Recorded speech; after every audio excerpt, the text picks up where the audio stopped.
તારીખ 22/7/2002 અમેરિકાના Saint Louis શહેરમાં સ્વામી સચ્ચિદાનંદ પરમહંસ ભક્તિનિકેતન આશ્રમ પેટલાદ દંતાલીવાળાએ વ્રત, ઉપવાસ અને નિયમ ઉપર કરેલું પ્રવચન.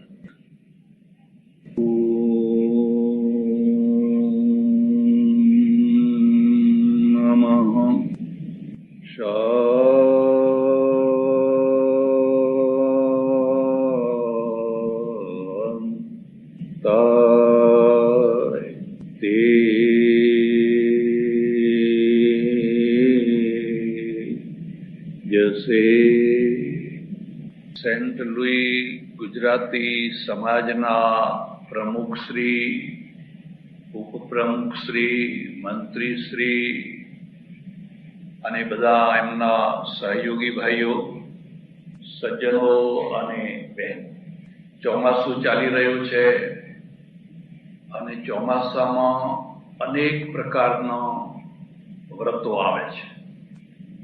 ખાસ કરીને બહેનો માટેના વ્રતો આવે છે. પુરુષોને તો કોઈ વ્રત ખાસ કંઈ કરવાનું રહેતું નથી. બહેનોને બહુ વ્રત કરવાના હોય છે. હમણાં જ એક વ્રત ચાલી રહ્યું છે, એને ગૌરી વ્રત કહે છે. જયા પાર્વતી અથવા ગૌરી વ્રત કહે છે. ઘણીવાર નાની નાની દીકરીઓ પ્રશ્ન પૂછે કે આ વ્રત કરવું જોઈએ, શા માટે કરવું જોઈએ. પહેલા ઘણી વાર પૂછાયું હતું ને આજે પૂછાયું હતું. આ વ્રત કરવા પાછળનો હેતુ એ હતો કે કન્યાને સારો પતિ મળે. કારણ કે પહેલા કન્યાની પાસે જીભ નથી, એનું કશું એની કોઈ ચોઈસ નહીં, એનું કશું ચાલે નહીં. એના મા બાપ જ્યાં એને પરણાવે ત્યાં એને જવાનું, એમાં કોઈ વિકલ્પ નહીં. એટલે પછી મા બાપના આગળ તો એ કશું બોલી ના શકે, બીજા કોઈની આગળ પણ કશું બોલી ના શકે. એટલે માતાજીને પ્રાર્થના કરે કે જે મા મને કોઈ સારો પતિ આપજે. એ હેતુ માટે આ વ્રત ચાલુ થયું. મોટો પ્રશ્ન એ થાય કે કન્યાને જો સારા પતિની જરૂર છે તો વરને પણ સારી કન્યાની જરૂર હોવી જ જોઈએ. તો મેં એક છોકરાને પૂછ્યું કે આ બધી છોકરીઓ ગૌરી વ્રત કરે છે, તો તમે કઈ વ્રત નથી કરતા? મને કે કન્યા તો હંમેશા સારી જ હોય. કન્યામાં કઈ ફેરફાર હોય? મેં કહું મળશે ત્યારે ખબર પડશે, પછી માતાની મળશે ત્યારે ખબર પડશે. પછી તને એમ થશે કે આના કરતા વ્રત કર્યું હોત તો.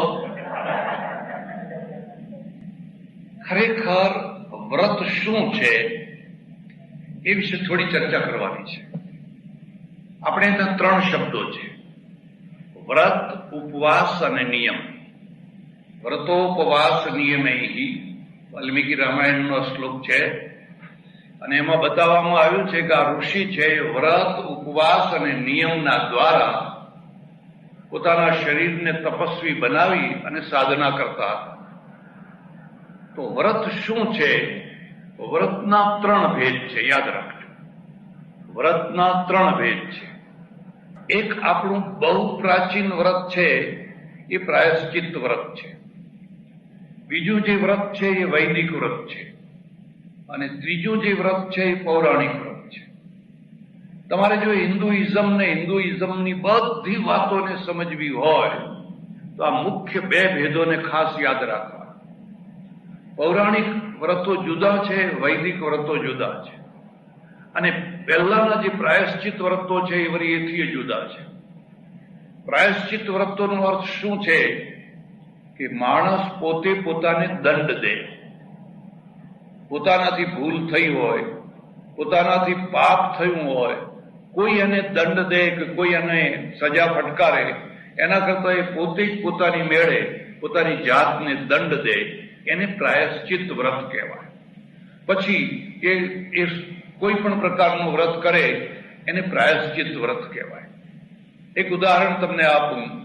આપણે ત્યાં 2 મોટા ઋષિઓ છે. એકનું નામ છે શંખ અને બીજાનું નામ છે લિખિત. બંને સગા ભાઈઓ છે. હવે આ લિખિત છે એ સવારના પહોરમાં પેલા શંખના ત્યાં જાય છે અને શંખની પર્ણકુટીના આગળ આંબાવાડિયું છે, આંબાના ઝાડ છે. એમાંથી આંબાના ઝાડમાંથી પડેલી જે કેરી છે બહુ સરસ કેરી છે અને કેરીથી લલચાઈ જાય છે. એ તરત જ એ કેરી ઉપાડી લે છે અને લલચાવાનું એક કારણ છે કે એમને એક દીકરો છે.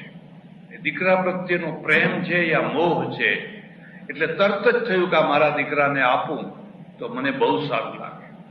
યાદ રાખજો, માણસ પોતાની જાત માટે બહુ ઓછા પાપ કરતો હોય છે, વધારે પાપ પરિવાર માટે કરતો હોય છે, પરિવારના મોહમાં કરતો હોય છે.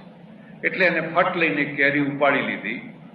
પાછો જયારે ઘેર પોતાની પર્ણકુટી ઉપર આવ્યો ત્યારે એને દીકરાને ફળ આપ્યું. દીકરાએ ખાધું. પછી ભાન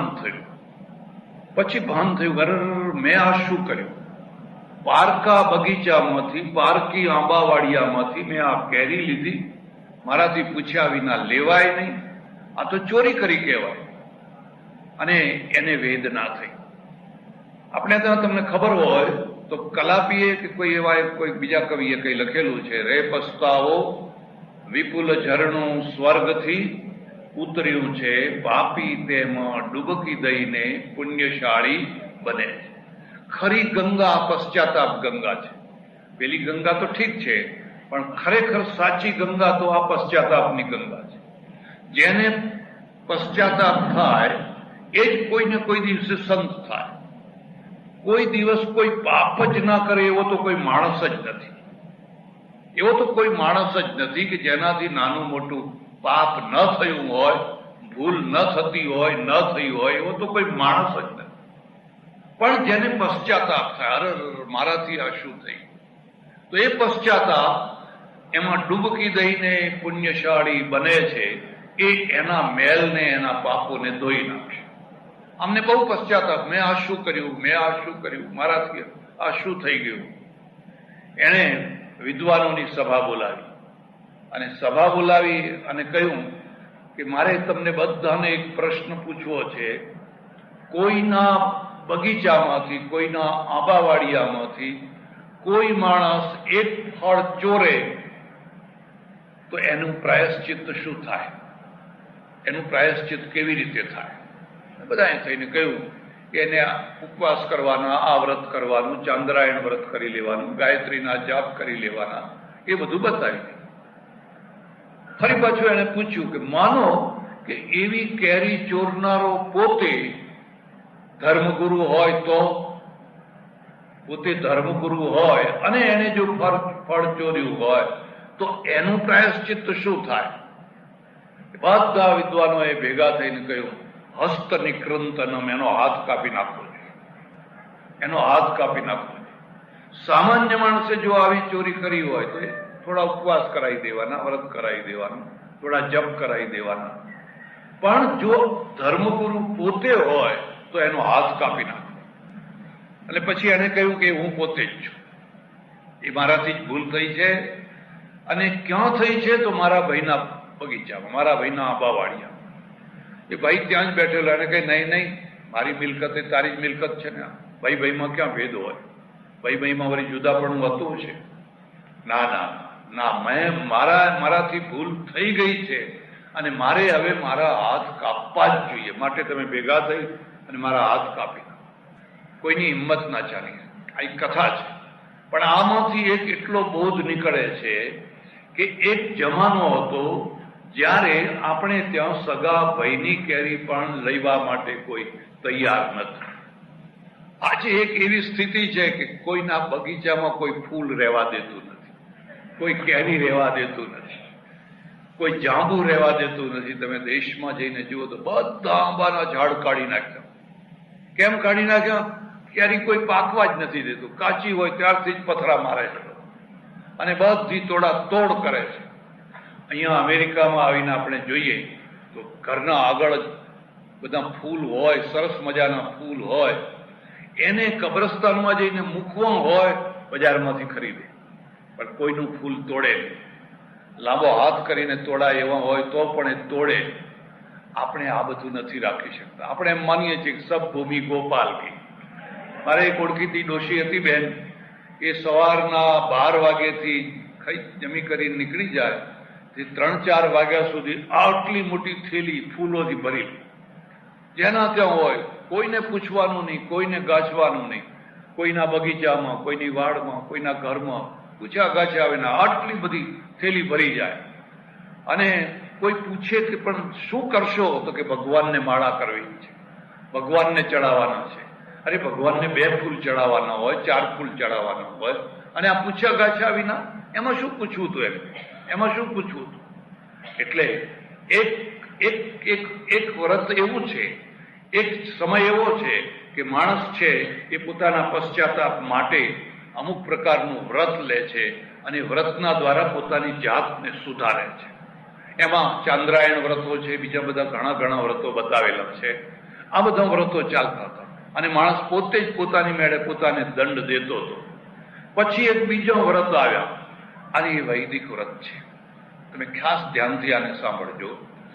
અમારે ત્યાં જ્યારે ઋષિકુળમાંથી, ગુરુકુળમાંથી કોઈ વિદ્યાર્થી ભણીને બહાર નીકળે છે ત્યારે એને વ્રત આપવામાં આવે છે. પેલો ઋષિ એને છેલ્લો ઉપદેશ આપે છે. છેલ્લા ઉપદેશમાં ઘણી વાતો કહેલી છે. એમાંની એક વાત છે, પ્રજાતંતુમાં વ્યવચ્છેદસી. એ ભાઈ, તું 12 વર્ષ સુધી અમારે ત્યાં રહ્યો, 24 વર્ષની ઉંમર સુધી. યાન્યસ્માકમ સુચરિતાની તાન્યેવ ત્વયોપાસ્યાની નો ઇતરાણી. આ 12 વર્ષ સુધી તારી નજરે અમારે કેટલાય કર્મો પડ્યા હશે. એક બીજો મુદ્દો યાદ રાખજો. નજીકનો માણસ છે ને એને દોષો બહુ દેખાય. જો તમારે સૌંદર્ય જોઈતું હોય તો ટેલિસ્કોપથી જુઓ. હિમાલય બહુ સરસ દેખાશે, ચંદ્ર સરસ દેખાશે ટેલિસ્કોપથી. પણ જો તમારે બેક્ટેરિયા જોવા હોય તો માઇક્રોસ્કોપથી જોવા. તમે માઇક્રોસ્કોપથી જુઓ તો દૂધમાં ખદબદ બેક્ટેરિયા થઈ રહ્યા છે, દહીંમાં થઈ રહ્યા છે, રસોઈમાં થઈ રહ્યા છે, ચારે તરફ થઈ રહ્યા છે, પાણીમાં થઈ રહ્યા છે. માઇક્રોસ્કોપ છે એ બેક્ટેરિયા બતાવે છે, ટેલિસ્કોપ છે એ તમને સૌંદર્ય બતાવે છે. સંસાર છે એ ટેલિસ્કોપથી જોવા જેવો છે, દૂરથી જોવા જેવો છે.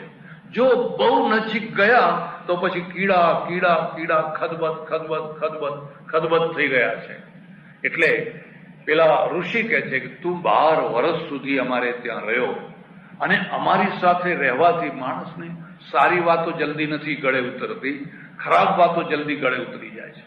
કંઈક ને કંઈક અમારા સ્ખલનો થયા હશે, કંઈક ભૂલો થઈ હશે, એ બધું તું ગ્રહણ ના કરીશ. યાન્યસ્માકમ સુચરિતાની, અમારા જે સારા આચરણો છે, તાન્યેવ ત્વયોપાસ્યાની, એની જ તું ઉપાસના કરજે, નો ઇતરાણી. આમાંથી એક મુદ્દો યાદ રાખજો. વૈદિક ઋષિ પોતાની કમજોરીનો સ્વીકાર કરે છે, પોતાની અલ્પતાનો સ્વીકાર કરે છે. કોઈ માણસને જો માણસ બનાવવો હોય તો સૌથી પહેલા એને અલ્પતાનું ભાન થવું જોઈએ. અને જો એને સતત તમે હું મહાન છું, હું મહાન છું, હું મહાન છું, મગજમાં એવી જ વાત ભર્યા કરશો તે અહંકારમાં બરબાદ થઈ જશે, અહંકારમાં ઉન્મત્ત થઈ જશે. એને પોતાની અલ્પતાનું ભાન થવું જોઈએ. ઋષિ સમર્થ છે, મહાન છે, છતાં અલ્પતાનો સ્વીકાર છે. નો ઇતરાણી, અમારા બીજા કર્મો એના તો આચરણ ન કરીશ, અમારાથી પણ ભૂલ થઈ શકે છે, માટે સારા કર્મોનું જ આચરણ તું કરજે અને એનું જ એના પગલે તું ચાલજે. અને પછી વ્રત આપે છે, અન્નમ બહુકુર્વીત તદ્વ્રતમ. આ ધ્યાન દેજો. તું અનાજના ઢગલા કરજે, આ હું તને વ્રત આપું છું. અનાજના ઢગલા કર. જે ગામમાં જાય, જે શહેરમાં જાય, જ્યાં જાય ત્યાં અનાજના તું ઢગલા કરજે, આ હું તને વ્રત આપું છું. જો બેમાં કેટલો ફરક છે. તમારે કોઈ વ્યક્તિને જો સંત બનાવવો હોય તો એની પહેલી શરૂઆત છે પોતાની અલ્પતાનો સ્વીકાર. તમારે કોઈનું પતન કરાવવું હોય, એના મગજમાં સતત અહમ, હું કંઈક છું, હું કંઈક છું, હું કંઈક છું, એવું મગજમાં ભર્યા કરે. એમાં હંમેશા ઈગો રહેશે, પતન થઈ જશે. અને મારી ઘણી ભૂલો છે, મારા ઘણા દોષો છે. જ્યાં એવો સ્વીકાર તો થયો નહીં કે સંત થશે. અમારે ત્યાં ખાસ પદ્ધતિ છે. એટલે પેલા ઋષિ કહે છે, જે મારા સારા આચરણો છે એનું તું અનુકરણ કરજે, પણ જે મારી ભૂલો છે, મારા દોષો છે, એનું તું અનુકરણ ના કરીશ. એ તો મારી વ્યક્તિગત કમજોરી છે. અને પછી વ્રતો બતાવે છે. અન્નમ બહુ પૂર્વીત તદ વ્રતમ, અનાજના ઢગલા કરજે, ઢગલા કરજે. આ હું તને વ્રત આપું છું. જો આ વૈદિક વ્રત છે. કાળાંતરમાં શું થયું? શ્રવણ સંસ્કૃતિ આવી, સાધુ સંસ્કૃતિ આવી. એણે કહ્યું ખેતી મહાપાપ છે, ખેતી કરવી એ મહાપાપ છે. ખેતી કરવામાં કેટલા જંતુઓ મરે છે, કેટલું પાપ લાગે છે, માટે ખેતી ન કરશો. પેટ માટે ખેતી ન કરશો. બેયના વિરોધ જોજો. પેલો કે અનાજના ઢગલા કર, પેલો કે ખેતી નહીં કરવાની. દેશ કેમ ભૂખે મરવા લાગ્યો? આજે તો દેશ ભૂખે નથી મરતો, પણ પહેલા કેમ અનાજ નહોતું? શું કારણ હતું? તમને શું વ્રત આપવામાં આવ્યા? કેવા વ્રતો આપવામાં આવ્યા? અને અનાજના ઢગલા તું કરજે. પેલો ઋષિ કહે છે અન્નવાન અન્નાદો ભવતી મહાન ભવતી પ્રજયા પશુભીર બ્રહ્મવર્ચસે ન. એ ભાઈ, જેના ઘરમાં, જેના દેશમાં અનાજના ઢગલા હશે, અન્નવાન અન્નાદો, એ બીજાને અનાજ આપતો થશે. મહાન ભવતી, જે બીજાને અનાજ આપશે એ મહાન થશે. અને 3 રીતે મહાન થશે. પ્રજયા પશુભીર બ્રહ્મવર્ચસે ન, એની પ્રજા મહાન થશે. અત્યારે અમેરિકામાં ખાસ કરીને આપણા માણસોને સૌથી વધુમાં વધુ કોઈ ચિંતા હોય તો એમના બાળકોની છે. અમે અહીં બહુ સુખી છીએ, બહુ સુખી, પણ અમારા બાળકો અમારી રીતે રહેવાના કે પછી બગડી જવાના, બહુ જ ચિંતા છે. અને હું કહું કે ભાઈ, જો તમે અહીં રહો તો અહીંનો રંગ લાગવાનો ને લાગવાનો જ. તમને લાગ્યો છે ને? થોડોક લાગ્યો હશે, વધારે નહીં તો થોડોક તો લાગ્યો જ છે. મારા એવા કેટલાય ઓળખીતા માણસો છે કે અમેરિકા આવવાનું થાય તો મુંબઈથી જ અમેરિકન થઈ જાય છે કે અત્યારથી અભ્યાસ કરો. પછી ત્યાં ગયા પછી પાછો અભ્યાસ કરવો એના કરતા અહીંથી જ અભ્યાસ ચાલુ કરી દો. જ્યાં તમે કોઈ બળવાનની સમીપમાં રહો છો તો એની અસર તમારા ઉપર થવાની જ છે. એને તમે રોકી નહીં શકો. તો સૌથી મોટામાં મોટી આ ચિંતા છે. પેલો ઋષિ શું કહે છે? પ્રજયા પશુભીર બ્રહ્મવર્ચસેન, એની પ્રજા મહાન થશે. અને વૃદ્ધાવસ્થાનું સૌથી મોટામાં મોટું કોઈ સુખ હોય તો મહાન પુત્ર કે મહાન પુત્રીના બાપ થવાનું છે, એની માં થવાનું છે. કે આ જો આ મહાન દીકરો અને એના બાપ ફલાણું, આ મહાન દીકરી અને એનો બાપ માં ફલાણું. અને એની જગ્યાએ જો ઉલટું થાય તો પાછલી જિંદગી બહુ દુઃખદાયી છે, અત્યંત દુઃખદાયી છે. આ ફલાણાનો છોકરો જુઓ ને વંઠી ગયો, આ ફલાણાની છોકરી જુઓ ને વંઠી ગઈ, કહેવામાં નથી, રખડ્યા કરે છે. બાપને માને મોઢું બતાવવાનું મન ના થાય, મહા દુઃખ થાય. પેલો ઋષિ કહે છે જેના ઘરમાં અનાજના ઢગલા હશે એની પ્રજા મહાન થશે. કેવી રીતે મહાન થશે? એના ત્યાં સારા લોકો આવશે. અન્નવાન અન્નાદો ભવતી. તમે જોજો, કેટલાક લોકોનું રસોડું મહાન હોય છે, કેટલાક લોકોની તિજોરી મહાન હોય છે, અને કેટલાક લોકોની વાણી મહાન હોય છે. વાણીનો અર્થ સમજ્યા તમે? આવી સભા હોય ને કંઈક થતું હોય અને બધા જ બોલતા હોય ત્યારે એ બોલે કે $11,000 આપણા લખો, એમ તાલીઓ પાડે, પણ પછી કોને આપવા છે? પછી ધક્કા ખાધે જ રાખો તમે, ધક્કા ખાધે, પછી આપવા બાપવાની વાત નહીં. આવા ઘણા લોકો હોય છે. મારા એક ઓળખીતા છે, મને કે સ્વામીજી પછી ક્યાં આપણે આપવા છે, પણ એ વખતે તો તાલીઓ પડાવો, ગડગડાટ. અને ઓછા શું કામ બોલવા?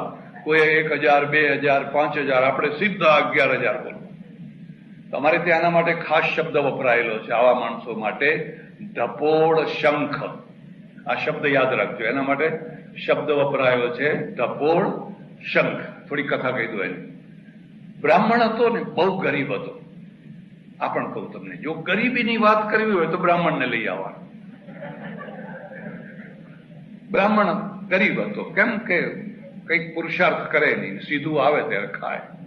ભાઈ ગરીબ ના રહે તો રહે શું? પછી લોભિયાની વાત કરવી હોય તો વાણીઓ લઈ આવવા. એક ગામમાં એક લોભિયો વાણીઓ રહેતો, કે બધા વાણિયા કઈ લોભિયા ના હોય, પણ મોટા ભાગે ઝપટમાં એ જ આવી જાય. ગરીબ બ્રાહ્મણ હતો અને ગરીબીથી કંટાળ્યો અને પછી મહાદેવનું તપ કર્યું. મહાદેવની પાસે જઈને ઓમ નમઃ શિવાય, ઓમ નમઃ શિવાય, ઓમ નમઃ શિવાય. મહાદેવ પ્રસન્ન થયા. મહાદેવ આશુતોષ છે, બહુ જલ્દી ભોળાનાથ પ્રસન્ન થાય. બોલ, તારી શું ઈચ્છા છે? ઘરમાં ભયંકર ગરીબી છે અને ગોરાણી છે એ રોજ મારું લોહી પીવે છે. લોટ લાવો, ઘી લાવો, આ લાવો, પણ ક્યાંથી લાવો? મને એવું કંઈક આપો કે મારા ઘરમાંથી ગરીબી દૂર થઈ જાય. એટલે મહાદેવે એક શંખ આપ્યો. એટલે જા બેટા, આ શંખ લઈ જા અને જ્યારે પણ ત્યારે તને પૈસાની જરૂર પડે આ શંખનું પૂજન કરજે. અને પૂજન કરી અને પછી શંખ તને કહેશે બોલ બોલ તારે શું જોઈએ? એટલે તું કહેજે કે મને થોડા પૈસા જોઈએ. કે લે લાખ રૂપિયા, એને ફટ દઈને તને લાખ રૂપિયા આપશે. બસ, હવે તારી દરિદ્રતા દૂર થઈ. અને બ્રાહ્મણ તો હરખાતો શંખ લઈને આવ્યો. એક બીજી વાત યાદ રાખજો, તમે ઈશ્વરની પાસે જ્યારે કોઈ મોટી ચીજ માગો તો એના પહેલા માગજો કે મોટી ચીજને પચાવવાની શક્તિ પહેલા આપજે. ચીજ મોટી છે ને પચાવવાની તાકાત નથી. તમારી પાસે ગાડી સારામાં સારી છે પણ ચલાવવાનું ડ્રાઇવિંગ તો આવડતું નથી, કરશો શું એને ચલાવી? એ આવી ગયો જયારે શંખ, એટલે એને વિચાર કર્યો કે રસ્તામાં એક ધર્મશાળા આવી અને ચાલ આ ધર્મશાળામાં રાત રોકવું આજનો દિવસ, કાલે પછી ઘેર જઈશું. મેનેજર વાણિયા હતા, એને કહ્યું મને એક રૂમ આપો. મેનેજર હતા વાણિયા, એમણે એને એક રૂમ કાઢી આપ્યો. એટલે પેલા બારણું બંધ કરી અને અંદર પૂજા કરવા માંડી. આજ પહેલી વાર આપણે આ શંખની કસોટી તો કરીએ, લાખ રૂપિયા આપે છે કે નહીં, નથી આપતા, તપાસ તો કરીએ. વાણિયો આવીને પોતાની ગાદી ઉપર બેઠો, પણ એને મનમાં શંકા ગઈ કે આ એકલો માણસ છે, કોઈ પતિ પત્ની કે એવો કોઈ સાથે બીજું તો કોઈ છે નહીં, છતાં આને બારણું કેમ બંધ કર્યું? એટલે ધીરે ધીરે ગયો અને જઈને તિરાડમાંથી જોવા લાગ્યો કે અંદર શું કરી રહ્યો છે. એક બીજો મુદ્દો યાદ રાખજો, ઘણા લોકો તિરાડમાંથી જોવા માટે જન્મ્યા હોય છે. એ આખી જિંદગી કોઈના બારણાની તિરાડમાંથી જોયા જ કરતા હોય છે. એને જોયું તિરાડમાંથી, કહો મહારાજ તો એક શંખની પૂજા કરી રહ્યા છે ને પૂજા પૂરી થઈ એટલે શંખ બોલ્યો બોલ બોલ તારે શું જોઈએ છે? મને 1000 રૂપિયા આપો. અરે 1000 શું, લાખ લે ને. ફટ દઈને લાખ રૂપિયા આવી ગયા. છે ચમત્કાર. એમ પાછો આવી નતો એવો ને એવો બેસી ગયો. પેલા મહારાજ છે ને, આ પણ હું તમને કહું છું, બ્રાહ્મણના પાસે જો પૈસા આવે ને તો પહેલા શીરો ને લાડવા બનાવવા લાગે. રોજ કડછી ને તવી રોજ ચાલુ થઈ જાય. વાણિયા પાસે, પટેલ પાસે આવે ને તો સોનું ખરીદે કાં તો શેર ખરીદે. સોનાનો ભાવ પૂછે કે સોનું શું ભાવ છે, શેરના હમણાં શું ચાલે છે. મુસલમાન પાસે આવે તો હથિયાર ખરીદે. પૈસો આવે એટલે પહેલું એનું કામ હથિયાર ખરીદવાનું. એકને પૂછ્યું, ભાઈ તમે સોનું ખરીદતા હો તો હથિયારમાં શું કામ પૈસા નાખો છો? કે આ બધું અંતે તો અમારું જ છે ને, ભલે ને અત્યારે પહેરવું હોય એમ પહેરી લે, પણ જ્યારે ત્યારે એ બધું અમારા હાથમાં જ આવવાનું છે, કારણ કે અમારા હાથમાં હથિયાર છે. જેના હાથમાં હથિયાર હશે એના હાથમાં જ સોનું રહેવાનું છે. તમારી પાસે સોનું છે પણ હથિયાર વિનાનું છે. હથિયાર વિનાનું છે એટલે ક્યારે કોઈ લૂંટી જાય કઈ કહી શકાય. દરેકની ખાસિયત હોય છે. એટલે આ પાછો આવીને હતો એમને બેસી ગયો. ઓલો બ્રાહ્મણ છે એને પાછું બારણું ઉઘાડ્યું અને પેલી વિચાર કર્યો કે થોડું ઘી લઈ આવું, ગોળ લઈ આવું, શીરો બીરો કંઈક બનાવું, આવું વિચાર કર્યો. એટલે પેલા વાણિયા જે મેનેજર હતા ને દોડતા જઈને પગમાં પડી ગયા, મહારાજ મહારાજ મહારાજ, આપના જેવા જ્ઞાની તપસ્વી મહાન વિદ્વાન અમારે આંગણે ક્યાંથી? આજ રસોઈ મારે ત્યાં, આજ તમારે રસોઈ નહીં કરવાની, આજ મારે ત્યાં જમવાનું. બ્રાહ્મણ વિચાર કર્યો માણસ કોઈ બહુ શ્રદ્ધાળુ લાગે છે, ભક્તિભાવ વાળો છે, ભલે તારે તમારી ઈચ્છા હોય તો તમારે ત્યાં રાખીએ. એટલે અમારે ત્યાં એક બીજી કહેવત પડી છે, नमे नमे में फेर है बहुत नमे नादान, દગલબાજ દોડા નમે ચિત્તા ચોર કમાન. હવે એને ખબર નથી કે કંઈક ઘાટ કરવા માંડ્યો છે.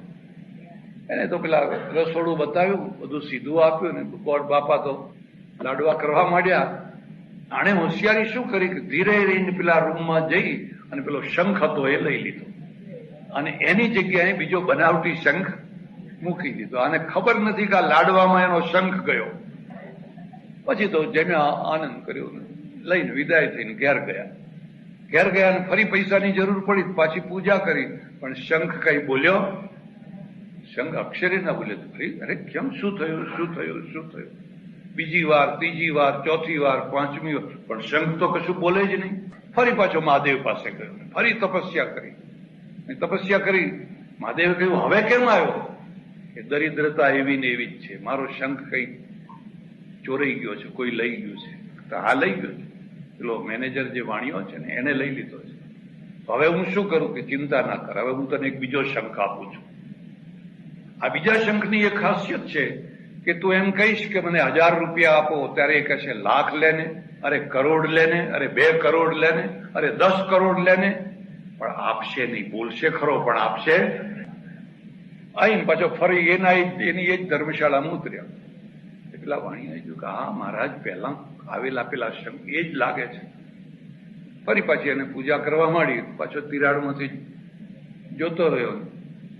પેલો શંખ કહે છે લાખ લેને, કરોડ લેને, 10 કરોડ લેને. અહીંયા તો ખરો શંખ આ છે. એટલે ફરી પાછો પેલો લાખ વાળો મૂકી દીધો અને આ 10 કરોડ વાળો. બ્રાહ્મણે જોયું, નિશાની કરેલી, યા પલાયતી સજીવતી, ભાગો હવે અહીંથી, ને તો પાછી ખબર પડી ગઈ તો મુશ્કેલ થશે. વાણીઓ જયારે જયારે પણ પૂજા કરે એટલે પેલો 10 કરોડ લેને, આટલા લેને, આટલા લેને, પણ એક પૈસો એમાંથી નીકળે. ઘણા માણસો છે ને આ ડફોડ શંખ જેવા હોય, બોલે ખરા પણ આપવાની વાત કરે. લખો મારા નામે $11,000, $10,000, $5,000. આપે કોણ આપે છે?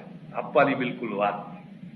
એટલે પેલો ઋષિ છે, અન્નવાન અન્નાદો ભવતી મહાન ભવતી પ્રજયા પશુભીર બ્રહ્મ વર્ચસે. જેના ઘરમાં એક માણસ એવો છે કે એનું રસોડું છે ને એ રસોડાનો જય જયકાર થાય છે.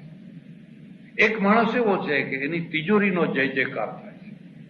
તમે તીર્થયાત્રા કરવા નીકળો તો જ્યાં જુઓ ત્યાં બિરલા મંદિર, બિરલા ધર્મશાળા, બાંગડ ધર્મશાળા, અલાણી ધર્મશાળા, રેવાબાઈની ધર્મશાળા.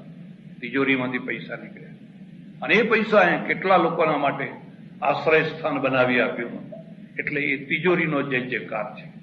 અને એક માણસ માત્ર વાણી જ બોલે છે. એટલે એ એવું છે જેના ઘરમાં રાત દિવસ મોટા મોટા વિદ્વાનો આવે છે, સારા સારા જ્ઞાની પુરુષો આવે છે, એના બાળકોમાં આપોઆપ સંસ્કાર પડે છે. બાળકોમાં સંસ્કાર નાખવાથી સંસ્કાર નથી પડતા, એના રિએક્શન આવે છે. પણ તમારા ત્યાં જે કંઈ થઈ રહ્યું છે એ સહજ રીતે જોયા કરે અને જોતા જોતા એનામાં સંસ્કાર પડે છે. તમારા ઘરમાં કોણ આવે છે, કેવા લોકો આવે છે? પ્યાલીઓ ભરનારા આવે છે, મસ્તી કરનારા આવે છે, ધીંગા મસ્તી કરનારા આવે છે, છોકરા જુએ છે, છોકરા બધું ગ્રહણ કરે છે. હવે તમે અપેક્ષા રાખો કે મારા છોકરા ના બગડે તો એ બની ન શકે. એટલે પેલો ઋષિ કહે છે પ્રજયા પશુ, એના બાળકો આપોઆપ મહાન થશે. એના ઘરમાં સારા સારા માણસો આવે છે. અને હું તમને આ ખાસ વાત કહું છું કે બને તો કોઈને કોઈ અઠવાડિયામાં એકાદ સારા માણસને ઘેર બોલાવો. ના બોલાવો તો કોઈ સારા માણસના ત્યાં જવું, બાળકોને લઈને, બાલ બચ્ચાને લઈને જવું. એ સંપર્ક છે બહુ મોટો પ્રભાવ ઉભો કરતો. પશુવીર એ જમાનો પશુઓનો હતો અને આજે એની જગ્યા તમે બદલી શકો છો કે એના ત્યાં સારા સારા વાહનો આવે. પહેલા પશુ વાહન હતા, આજે તમે સારા સારા વાહનો એના ત્યાં આવે. બ્રહ્મ વર્ચસે ન, અને બ્રહ્મ વર્ચસ શબ્દનો અર્થ થાય છે બ્રહ્મ વિદ્યા. એના ત્યાં બ્રહ્મ વિદ્યાનો ઉદય થાય છે, કારણ કે સારા માણસો આવે છે. જેમ પક્ષીઓ છે, જ્યાં ચબૂતરો હોય ત્યાં આપોઆપ પક્ષીઓ દોડી જતા હોય છે. જ્યાં પાણીનો પિયાવો હોય ત્યાં ઢોરો આપોઆપ પાણી પીવા દોડી જતા હોય છે. એમ જ્યાં અન્નની ઉદારતા હોય વિશાળતા હોય ત્યાં સારા માણસો આપોઆપ દોડી જતા હોય છે.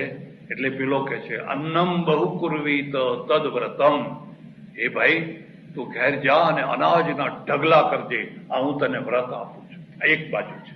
બીજી બાજુ કહ્યું જો કદી પણ ખેતી ના કરશો, ખેતી તો મહાપાપ છે, કેટલું મોટું પાપ, કેટલા જીવ મરે છે, કેટલા જંતુઓ મરે છે. એક જમાનો હતો આપણે ત્યાં એવી કહેવત હતી, ઉત્તમ ખેતી, મધ્યમ વ્યાપાર, કનિષ્ઠ નોકરી અને ભીખને અધમ, 4 કક્ષાઓ મૂકેલી. આજે હવે બદલાઈ ગયું છે, ઉત્તમ નોકરી, અને તે સરકારની, પછી વ્યાપારને ઠીક છે, પણ અધમ ખેતી થઈ ગઈ.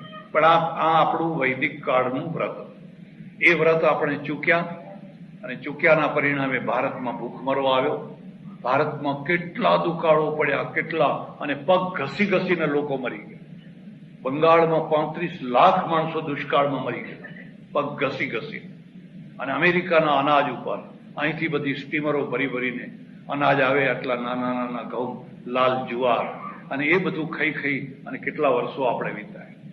પણ પછી આપણે ત્યાં એક નાનો ઠીંગણો માણસ ઠીંગણો, પણ વ્યક્તિત્વથી બહુ મોટો, એ પેદા થયો અને એને આપણને વ્રત આપ્યું, જય જવાન જય કિસાન.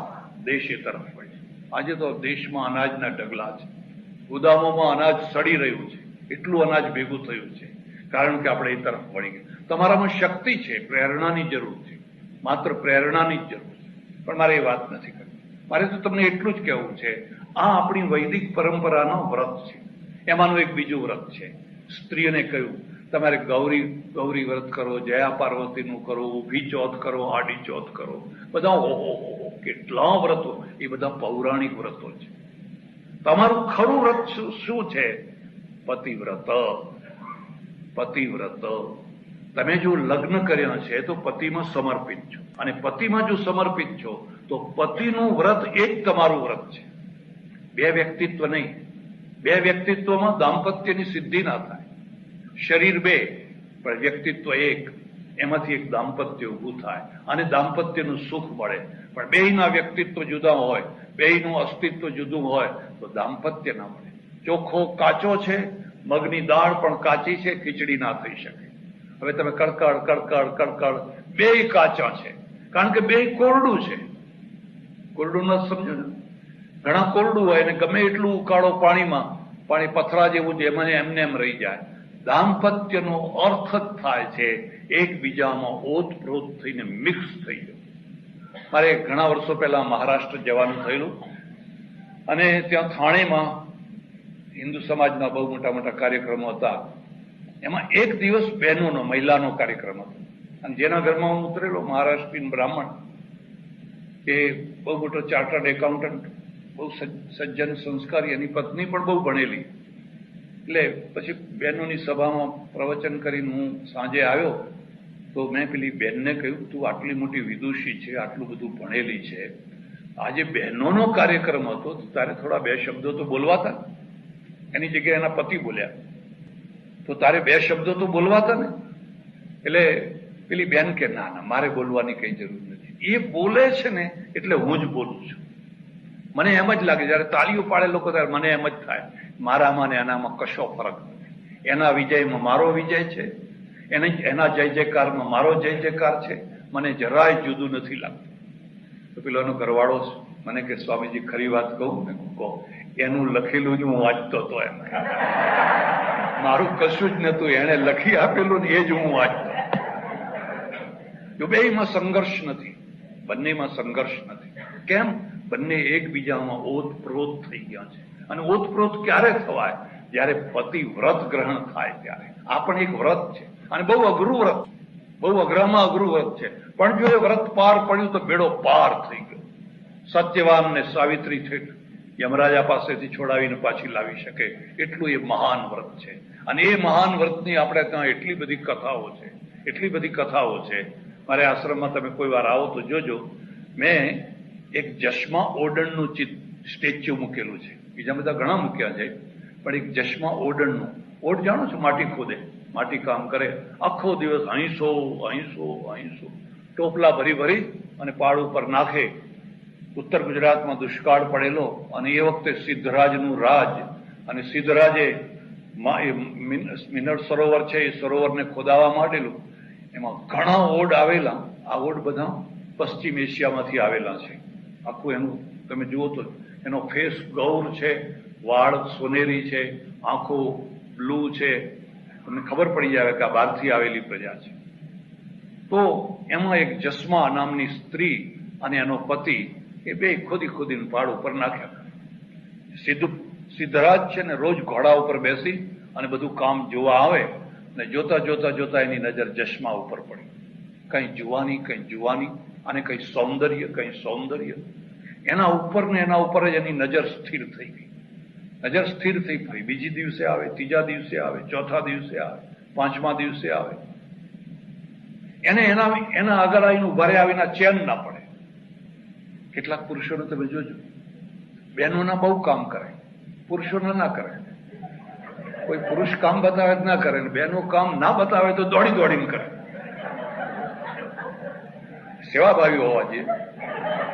સેવાભાવી હોય તો જ કરે ને. હું એકવાર આવું બહારથી, અને નડિયાદ શહેરમાંથી ગાડી પાર કરવાની. હવે નડિયાદમાં તો તમે જુઓ છો કે ભીડ હોય, આંકડા રસ્તા. એમાં બે છોકરીઓ કોલેજ જાય સાયકલ ઉપર બેસીને. એમાં આગળની જે બેઠેલી એનો દુપટ્ટો પેલી સાયકલમાં ભરાઈ ગયો, એટલે બે ઉતરી પડી. એકે સાયકલ પકડીને એક પેલી દુપટ્ટાને કાઢવા માંડી. મારી ગાડી પાછળ આવી, સાયકલ ખસે તો ગાડી આગળ ચાલે. ત્યાં તો એક જુવાન માણસ આવ્યો અને કે આગળ હું કાઢી આપું એમ, એટલે કાઢવા લાગ્યો. ત્યાં એક બીજો આવ્યો, ખસખસ હું કાઢી આપું. 10 છોકરા ભેગા થઈ ગયા દુપટ્ટા, અને પેલી બે આમ ઊભી છે. હું વિચાર કરું, કોઈ ડોશીની સાડી ભરાઈ ગઈ હોત તો, કોઈ ડોશીમાં બિચારા આવી સાડી ભરાઈ ગઈ હોત, આ છોકરાઓ એકે આપવાના હતા. પરમેશ્વરે કેટલો મોહ મૂક્યો, કેટલી પ્રબળ આકર્ષણ કેટલું મૂકેલું છે. રાજા પણ ત્યાં જ આવીને ઉભો રહે છે. અને ઉભા રહેતા એના મનની અંદર થયું, ખરેખર આ રાણી બનાવવા જેવી છે. આ સ્ત્રી છે તે રાણી બનાવવા જેવી છે. અને એને લાલચ આપવા માંડી. જસ્મા તારે સોનાના મહેલ, જસ્મા તું મારા સોનાના મહેલમાં આવીને તને ઈંડોળા ખાટ આપું, છત્રી પલંગ આપું. અને જસ્મા એને વારંવાર જવાબ આપે છે, અમારે ઓડાને ભલી ઝોંપડી. ભલે રાજા તારે સોનાના મહેલ હોય તો ભલે રહ્યા, અમારે ઓડાને ભલી ખાટલી. એ જરાય લલચાતી નથી. એક પછી એક લાલચો આપતો જાય છે, પણ એ આટલી લલચાતી નથી. ને પેલો રાજા છે ને, એક બીજો મુદ્દો પણ યાદ રાખજો તમે. આ એક મોહનો માર્ગ એવો છે કે જેમાં માણસ હારવાનું પસંદ નથી કરતો. એને હારવાનું નથી. કોઈ ભોગે મારે જીતવું જ છે, કોઈ પણ ભોગે જીતવું છે. તું જો હું છત્રપતિ રાજા છું, આખા ગુજરાતનો નાથ છું. એ પેલી જસ્માએ બહુ શાંતિથી જવાબ આપ્યો, મારો ઓડ પણ રાજાથી મહાન છે. એ કોઈ રાજાથી ઉતરે એવો. અને રાજાને થયું કે આનું મન પેલા ઓડમાં લાગેલું છે, અને જ્યાં સુધી એ ઓડ જીવતો હશે ત્યાં સુધી એ મારો સ્વીકાર કરવાની નથી. એટલે એને પેલા ઓડને મરાવી નાખ્યો, ઓડની હત્યા કરાવી નાખી. અને જ્યાં ઓડની હત્યા થઈ ગઈ અને આ જસ્મા છે ને વાઘણ થઈ ગઈ. એટલે તો લખ્યું છે બંકિમચંદ્ર ચટ્ટોપાધ્યાય, વંદે માતરમ કે બોલે તુમી અબલે. કોણ કહે છે કે તું અબળા છે? રિપુદલ હારિણીમ બહુદલ હારિણીમ માતરમ. તું તો મોટા મોટા દળોને નાશ કરનારી મહા ભયંકર શક્તિ છે. કાલ સુધી જે 2 પૈસાની મજૂરણ હતી અને 2 પૈસાની માટી ઉપાડતી હતી, વાઘ જેવી થઈ ગઈ. અને એને કહ્યું, લાવ મારા પતિ મારા ખોળામાં, અને લઈને એને શ્રાપ આપ્યો, નિર્વંશ મરી જઈશ ને તને કોઢ નીકળશે. લોકોક્તિ છે. અને રાજાની એ જ દશા થઈ. આજે પણ એનું સ્થાનક છે. અને મેં મારા આશ્રમમાં એનું સ્ટેચ્યુ મૂક્યું છે. લોકોને પ્રેરણા મળે. જુઓ, કલ્ચર છે ને એ કોઈ બંગલામાંથી નથી નીકળતું. કલ્ચર તો ઝોંપડામાંથી નીકળે છે. અને એમાંથી એક દીવાદાંડી ઊભી થાય છે, એમાંથી એક મૂલ્ય ઊભું થાય છે. અને એ મૂલ્ય છે એ લોકો સુધી ફેલાય છે. કયું વ્રત હતું? જસ્મા અમર થઈ ગઈ. રાજાનું ક્યાં સુખ? સોનાની રાવણની લંકા છે, પણ સીતા કે હું ઊંચું નહીં જોઉં તો નહીં જ જોઉં. આને વ્રત કહેવાય છે. અને એ વ્રતનું કોઈ પાલન કરે તો એનો બેડો પાર થઈ જાય. આપણે ત્યાં લખ્યું છે કે સ્ત્રી કશું જ ન કરે, માત્ર આટલું જ કરે તો પણ એનો બેડો પાર થઈ જાય. એટલે આ વ્રતો છે એ આપણી વૈદિક પરંપરાના વ્રતો છે. અને એ વ્રતોના દ્વારા માણસોના જીવનનો વિકાસ થાય, ઉદ્ધાર થાય, એની મજબૂતાઈ આવે, એ એના પાછળનો હેતુ છે. પછી પૌરાણિક વ્રતો આવ્યા, અને પૌરાણિક વ્રતોમાં ફરી પાછું એ આવ્યું કે તમે ભાઈ આ વ્રત કરો, પેલું દશામાનું વ્રત કરો, દશામાના ફલાણા સાકરિયા સોમવાર કરો. આ બધા પૌરાણિક વ્રતો છે. અને પૌરાણિક વ્રતોને જીવનને કંઈ લેવા દેવા નથી, કશું લેવા દેવા નથી. આ વ્રતોના પાછળ પણ કારણ છે, કારણ કે આ વ્રતો છે એ આજીવિકા માટે નીકળેલા છે, આજીવિકામાંથી નીકળેલા છે. ભારતમાં 2 કરોડ માણસો ધાર્મિક આજીવિકાનું જીવન જીવે છે, માત્ર ધાર્મિક આજીવિકા. એમાં હું આવી ગયો. અને એટલે એ લોકોને સતત કંઈનું કંઈ કરાવતા રહો, કંઈનું કંઈ કરાવતા રહો, એટલે આપણી આજીવિકા ચાલુ હોય. પણ એનાથી કંઈ જીવનમાં કશો ફરક પડતો નથી. તમારે દેશમાં જઈને જોવું હોય તો જોજો, આ 5 દિવસ છોકરીઓ ગૌરી વ્રત કરશે અને રોડ ઉપર એવી બેઠી હશે, કોઈની ગાડી ચાલવી મુશ્કેલ થઈ, કોઈ રોડ ઉપર ચાલવું મુશ્કેલ થઈ જશે. અને ઘણી વાર તો મશ્કરીઓ કરે, કંઈનું કંઈ કરે, કંઈની કંઈ થાય. પણ હવે આ તો વ્રત પરંપરાથી, આ પૌરાણિક વ્રતો છે, પેલું વૈદિક વ્રત છે. અને એ વ્રતનું મૂલ્ય છે. એમાં કહેવામાં આવ્યું, જો ભાઈ તું સાચું જોખજે, કોઈને ઓછું ના જોખીશ, કોઈને બનાવટી ના બતાવે જુદું ને આપે. મારે જાપાન જવાનું થયું, અને જાપાનની પણ થોડીક વાતો છે. ત્યાં ગિંજા એક બહુ મોટો એરિયા છે, પૈસાદાર માણસો, ભવ્ય મકાનો. મને થયું લાવ કંઈક જોઈએ. પલાઠી વાળીને બેસી ગયો ફૂટપાથના એક બાજુમાં. કોઈ મારા સામું જોવે જ, કોઈ નવરું જ નથી, કોઈને અડધો પોણો કલાક બેઠો. મેં કહ્યું આટલી બધા લોકો ધમધમ કરતા જાય છે, ધમધમ કરતા આવે છે, કોઈ પૂછતું નથી કે તું કોણ છે ને કેમ બેઠો છે. કોઈને ફુરસત નથી. પછી સ્ટોરોમાં જવાનું, બધી મોંઘવારી બહુ, પુષ્કળ મોંઘી વસ્તુઓ. આવડું એપલ લેવા જાઓ તો 45 રૂપિયાનું થાય, આપણે ત્યાં 45 રૂપિયાનો તો 1.5 કિલો આવે. મેં કોઈ કેળા ખાવા હોય, એપલ ખાવા હોય, શક્કરટેટી ખાવી હોય તો ભારતમાં આવો. જુએ એટલા ઢગલાબંધ. મેં 1-2 જગ્યાએ પૂછ્યું કે આટલા મોટા સ્ટોરો છે, આટલી મોટી દુકાનો છે, કોઈ જગ્યાએ ભગવાનનો ફોટો જ નથી? તમે કોઈ ભગવાનનો ફોટો રાખતા જ નથી? બુદ્ધને માનનારા છો? એમણે જવાબ આપ્યો કે અમારો ભગવાન અમારી નીતિમત્તા છે. અમારી જે નીતિમત્તા, સચ્ચાઈ છે ને, એ જ અમારો ભગવાન છે. અમે લખીએ 40 યાર્ડ કાપડ છે એટલે 41 નીકળે, પોણો વાર વધારે નીકળે. અમે લખ્યું હોય કે આ 1 કિલો છે તેમાં 2 તોલા વધારે હોય, ઓછું ના હોય. હવે તમે આપણે ત્યાં જુઓ, કાપડિયા છે ને એના છોકરાને શીખવાડે કેમ ખેંચીને કાપડું માપવાનું, અને 10 વાર લઈ જાય તો 9.5 માંડ થાય. એનો બાપ એને શીખ. અને ભગવાનના ફોટા તો ખરા પાછા, એ આરતી, પૂજા, અગરબત્તી, દીવો, ધૂપ, એ બધું તો ખરું જ છે, એ બધું તો ખરું જ. અને એ બધું ખરું હોવા છતાં પણ અહીંયા આપણે કાચા નીકળ્યા. તમને ક્યાંય મેડ ઇન ઇન્ડિયા નહીં દેખાય. સ્ટોરોમાં જ્યાં જુઓ તો made in Japan, made in Japan, made in Japan. આપણે ફૂટી આંખે જોયા કરીએ, કંઈક મેડ ઇન ઇન્ડિયા દેખાય છે. અમારા 1-2 ઓળખીતા છે, એમણે થોડો નિકાસ કરેલો, પછી સ્ટીમરો પાછી આવી. 1-2 વાર સારો માલ મોકલ્યો, પછી મોકલે બનાવટી, તે બધું પાછું. આખી જિંદગીની કમાણી ખતમ. એટલે આ વ્રત છે. તું સાચું જોખજે, સાચું આપજે, સાચો વ્યવહાર કરજે. સત્યમ બ્રુયાત પ્રિયમ બ્રુયાત, ન બ્રુયાત સત્યમ અપ્રિયમ. આ વ્રત છે. પેલા શગાળ સાંએ વ્રત લીધું, કોઈ એક સાધુને રોજ જમાડીશ. સાધુ એટલે કોઈ અભ્યાગત. હું ગ્રહસ્થ છું, પૈસાદાર છું, ભગવાને મને ઘણો પૈસો આપ્યો છે, મારા રસોડે હું જ જમજમ કરું, એનો શું અર્થ છે? હું ખોડીને પણ કોઈ એકને હું જમાડીશ. અને એ એકને જમાડતા ઠેઠ ભગવાન સુધી પહોંચી. આ વ્રત છે. ગમે એમ થશે પણ હું મારું વ્રત. વરસાદ પડ્યો 1 દિવસ, 2 દિવસ, 3 દિવસ પડ્યો, 1 દિવસ, 2 દિવસ, 3 દિવસ, એ નથી જમતો, એની પત્ની નથી જમતી, એટલે બાળક નથી જમતી. આખું ઘર ભૂખ્યું છે. અને જ્યારે કોઈ મહારાજ મળ્યા તો પછી વાત જ જવા દો, કેલૈયાની કથા બધી. આ વ્રત છે, આ વૈદિક પરંપરાના વ્રતો છે. પેલા પૌરાણિક પરંપરાના વ્રતો છે. અને પૌરાણિક પરંપરાના વ્રતોની અંદર ભાઈ પીપળાને આંટા મારો, આ બહેનો તો જ્યારે જુઓ ત્યારે પીપળો ખોડતા જ હોય. પછી કોઈ પાછું ગોઠવી આપે પીપળામાં આવી શક્તિ છે ને ફલાણી છે. ઉત્તર ઉત્તર ઉત્તર ફર ફર ફર ફર કરે આંટા. કેમ? કંઈક ને કંઈક અપેક્ષા છે. આ બે વ્રતોના ભેદને સમજો. મારે વધારે ચર્ચા નથી કરવી.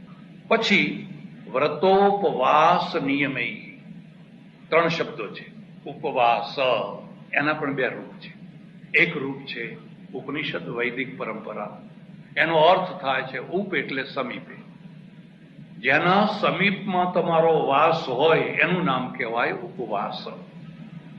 તમે કોના સમીપમાં છો? શરીરથી નહીં, મનથી, વિચારોથી, ભાવનાથી, દૃષ્ટિથી. જેના સમીપમાં છો. અમારે ત્યાં એવું કહેવાય છે કે એક માણસ હતો, એ મંદિરમાં રોજ જાય. મંદિરમાં તો જાય, પણ એનો સંબંધ છે ને ગામની એક નર્તકી સાથે, એક ગુણિકા સાથે. એટલે લોકો એને કહે કે મહાપાપી છે, મંદિર અભડાવવા માટે આવે છે, મંદિર અભડાવવા માટે આવે છે, મંદિર અભડાવવા માટે આવે છે. એનો બીજો ભાઈ છે, એ ડુંગળી ના ખાય, લસણ ના ખાય, તમાકુ ના ખાય, બીડી ના પીવે, ચા ના પીવે, એટલો બધો ચુસ્ત કટ્ટર નિયમ વાળો, એ પણ મંદિરમાં જાય. હવે બન્યું એવું કે એક દિવસ પેલો ગુણિકાના ત્યાં ગયેલો છે, આ મંદિરમાં છે, પેલો વ્યસન નહીં કરનાર. અને એ જ ટાઈમે બેયના મનમાં વિચાર આવે છે.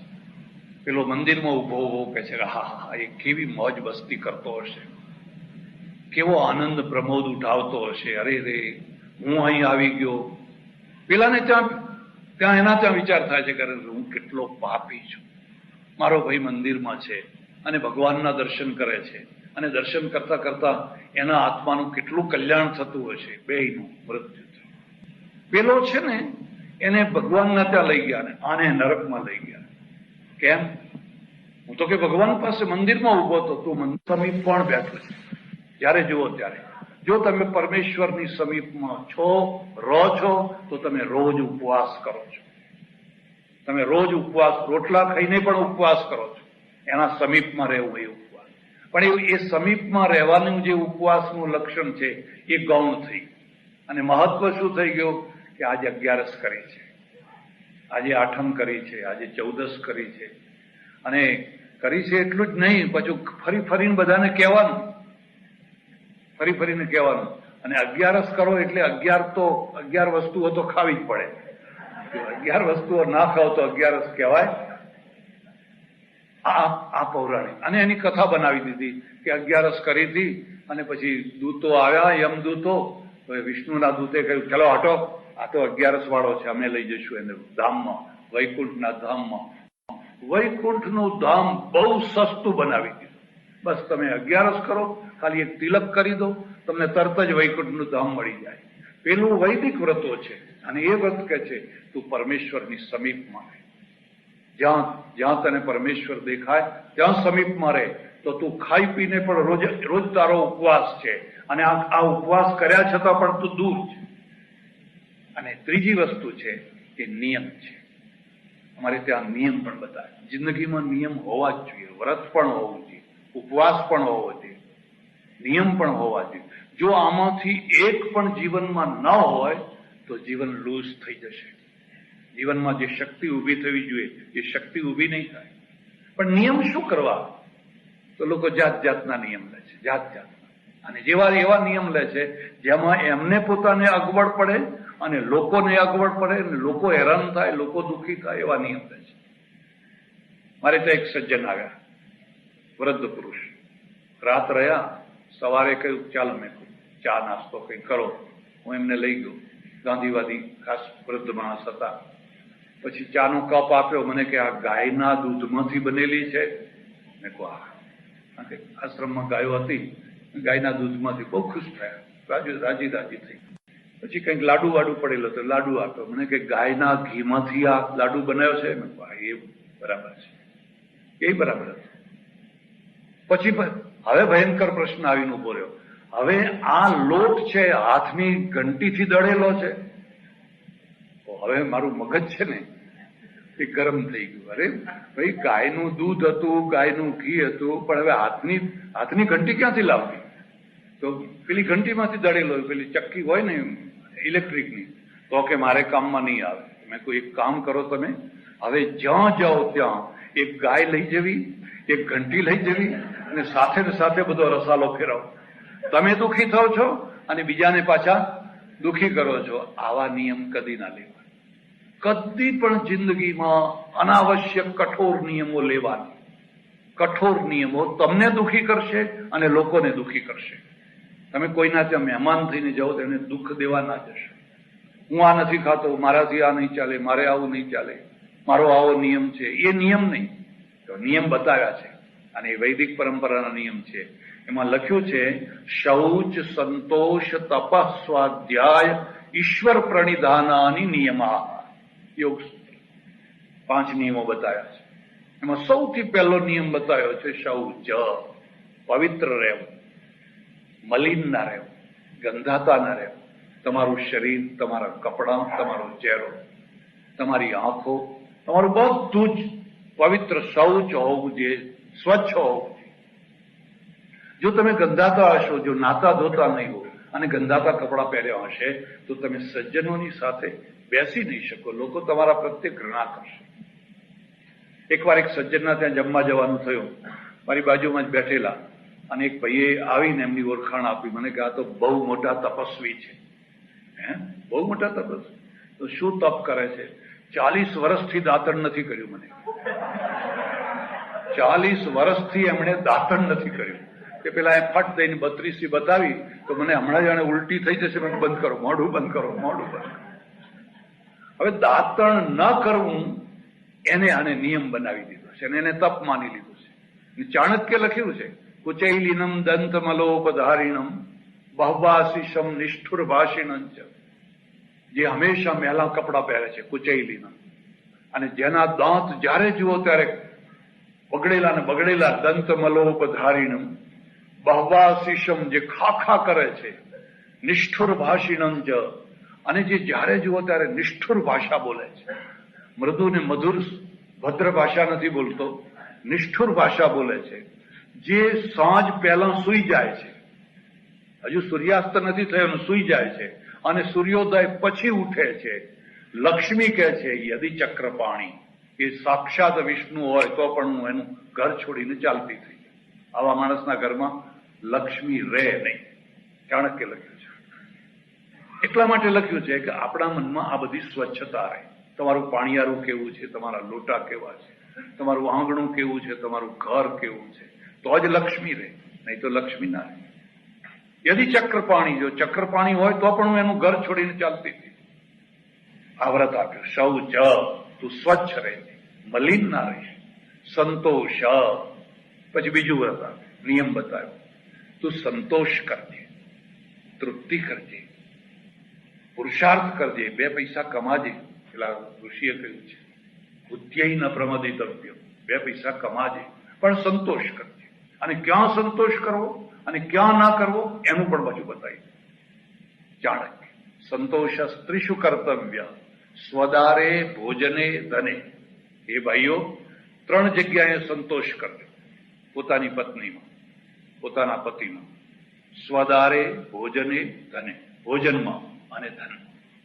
તમને જેવી પત્ની મળી છે સુખ અહીંયા જ છે. તમને જેવો પતિ મળ્યો છે સુખ અહીંયા જ છે. જો એકવાર ફાંફા મારતા થઈ ગયા કે આ ખેતર સારું છે, અહીં લીલું ઘાસ છે, અહીં લીલું ઘાસ છે, અહીં ચરવા જવું તો સારું ફાવે, તો પછી ડેરો બંધાશે. ડેરો, કેટલાક ઢોર તમે જોજો, હરાડા ઢોર હોય છે. હરાડા સાંજ પડે ને બધી ગાયો આવીને ખીલે બંધાઈ જાય. ભેંસો ગાયો આવીને ટપોટપ એને ખાણ મૂકે, ઘાસ મૂકે, એના શરીર ઉપર હાથ ફેરવે, પાણી પીવડાવે. અને કેટલાક ઢોરા એવા હોય કે 7 વાગે 8 વાગે આવે જ નહીં. પછી એનો ઘરવાળો હોય ને એ લાકડી લઈને ખોળવા નીકળે તો ક્યાંક ઓખર કરતું હોય. ઓખરનો અર્થ જાણો છો ને? ઉકરડા હોય ને, ઉકરડામાં બધી વિષ્ઠા ખાતું હોય, કંઈક ઓખર કરતું હોય, મારીને જોડીને લાવે અને પછી એના ગળામાં ડેરો બાંધી દે. માણસોની પણ આવી જ દશા છે. એટલે પેલા ચાણક્ય કહ્યું છે, સંતોષ સ્ત્રીશું કર્તવ્ય. આ નિયમ છે. તમને જે પત્ની મળી, તમને જે પતિ મળ્યો, જો એક વાર તમે સંતોષ કરો તો તમને સુખનો ઢગલો જ ઢગલો છે. પણ જો અસંતોષ કર્યો તો એક એકથી ચડિયાતા બધા કેટલાય પુરુષો છે, અને એક એકથી ચડિયાતી બધી કેટલીય સ્ત્રીઓ છે. ત્યાં તો કોઈ પૂર્ણ વિરામ છે જ નહીં. અને પછી દોડો જ દોડો મૃગજળ છે. એમાં કશું હાથમાં આવવાનું નથી. અને એમાં રાવણનો વિનાશ થઈ ગયો, કેટલા પતઈ રાજાનો વિનાશ થઈ ગયો. એટલે આ નિયમ આપ્યો, ભાઈ તું તારી પત્નીમાં સંતોષ કર, તારા પતિમાં સંતોષ કર, અને સંતોષ કરીશ તો બસ બહુ સુખી થઈશ. સ્વદારે ભોજને, ભોજનમાં સંતોષ કર. ધને, પુરુષાર્થ કરીને જે કમાયા, પુરુષાર્થ કરીને એ કમાણીમાં સંતોષ કર.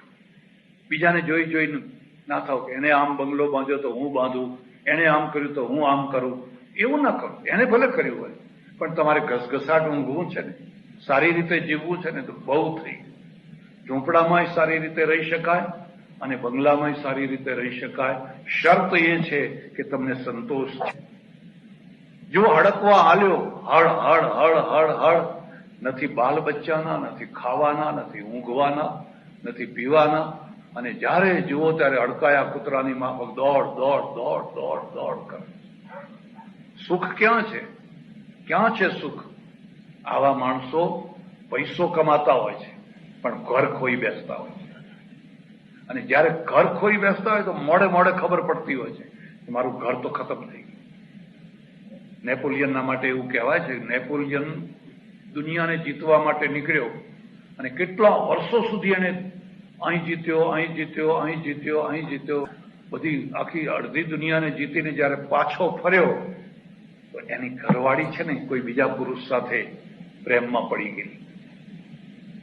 નેપોલિયને કહ્યું તે આ કર્યું.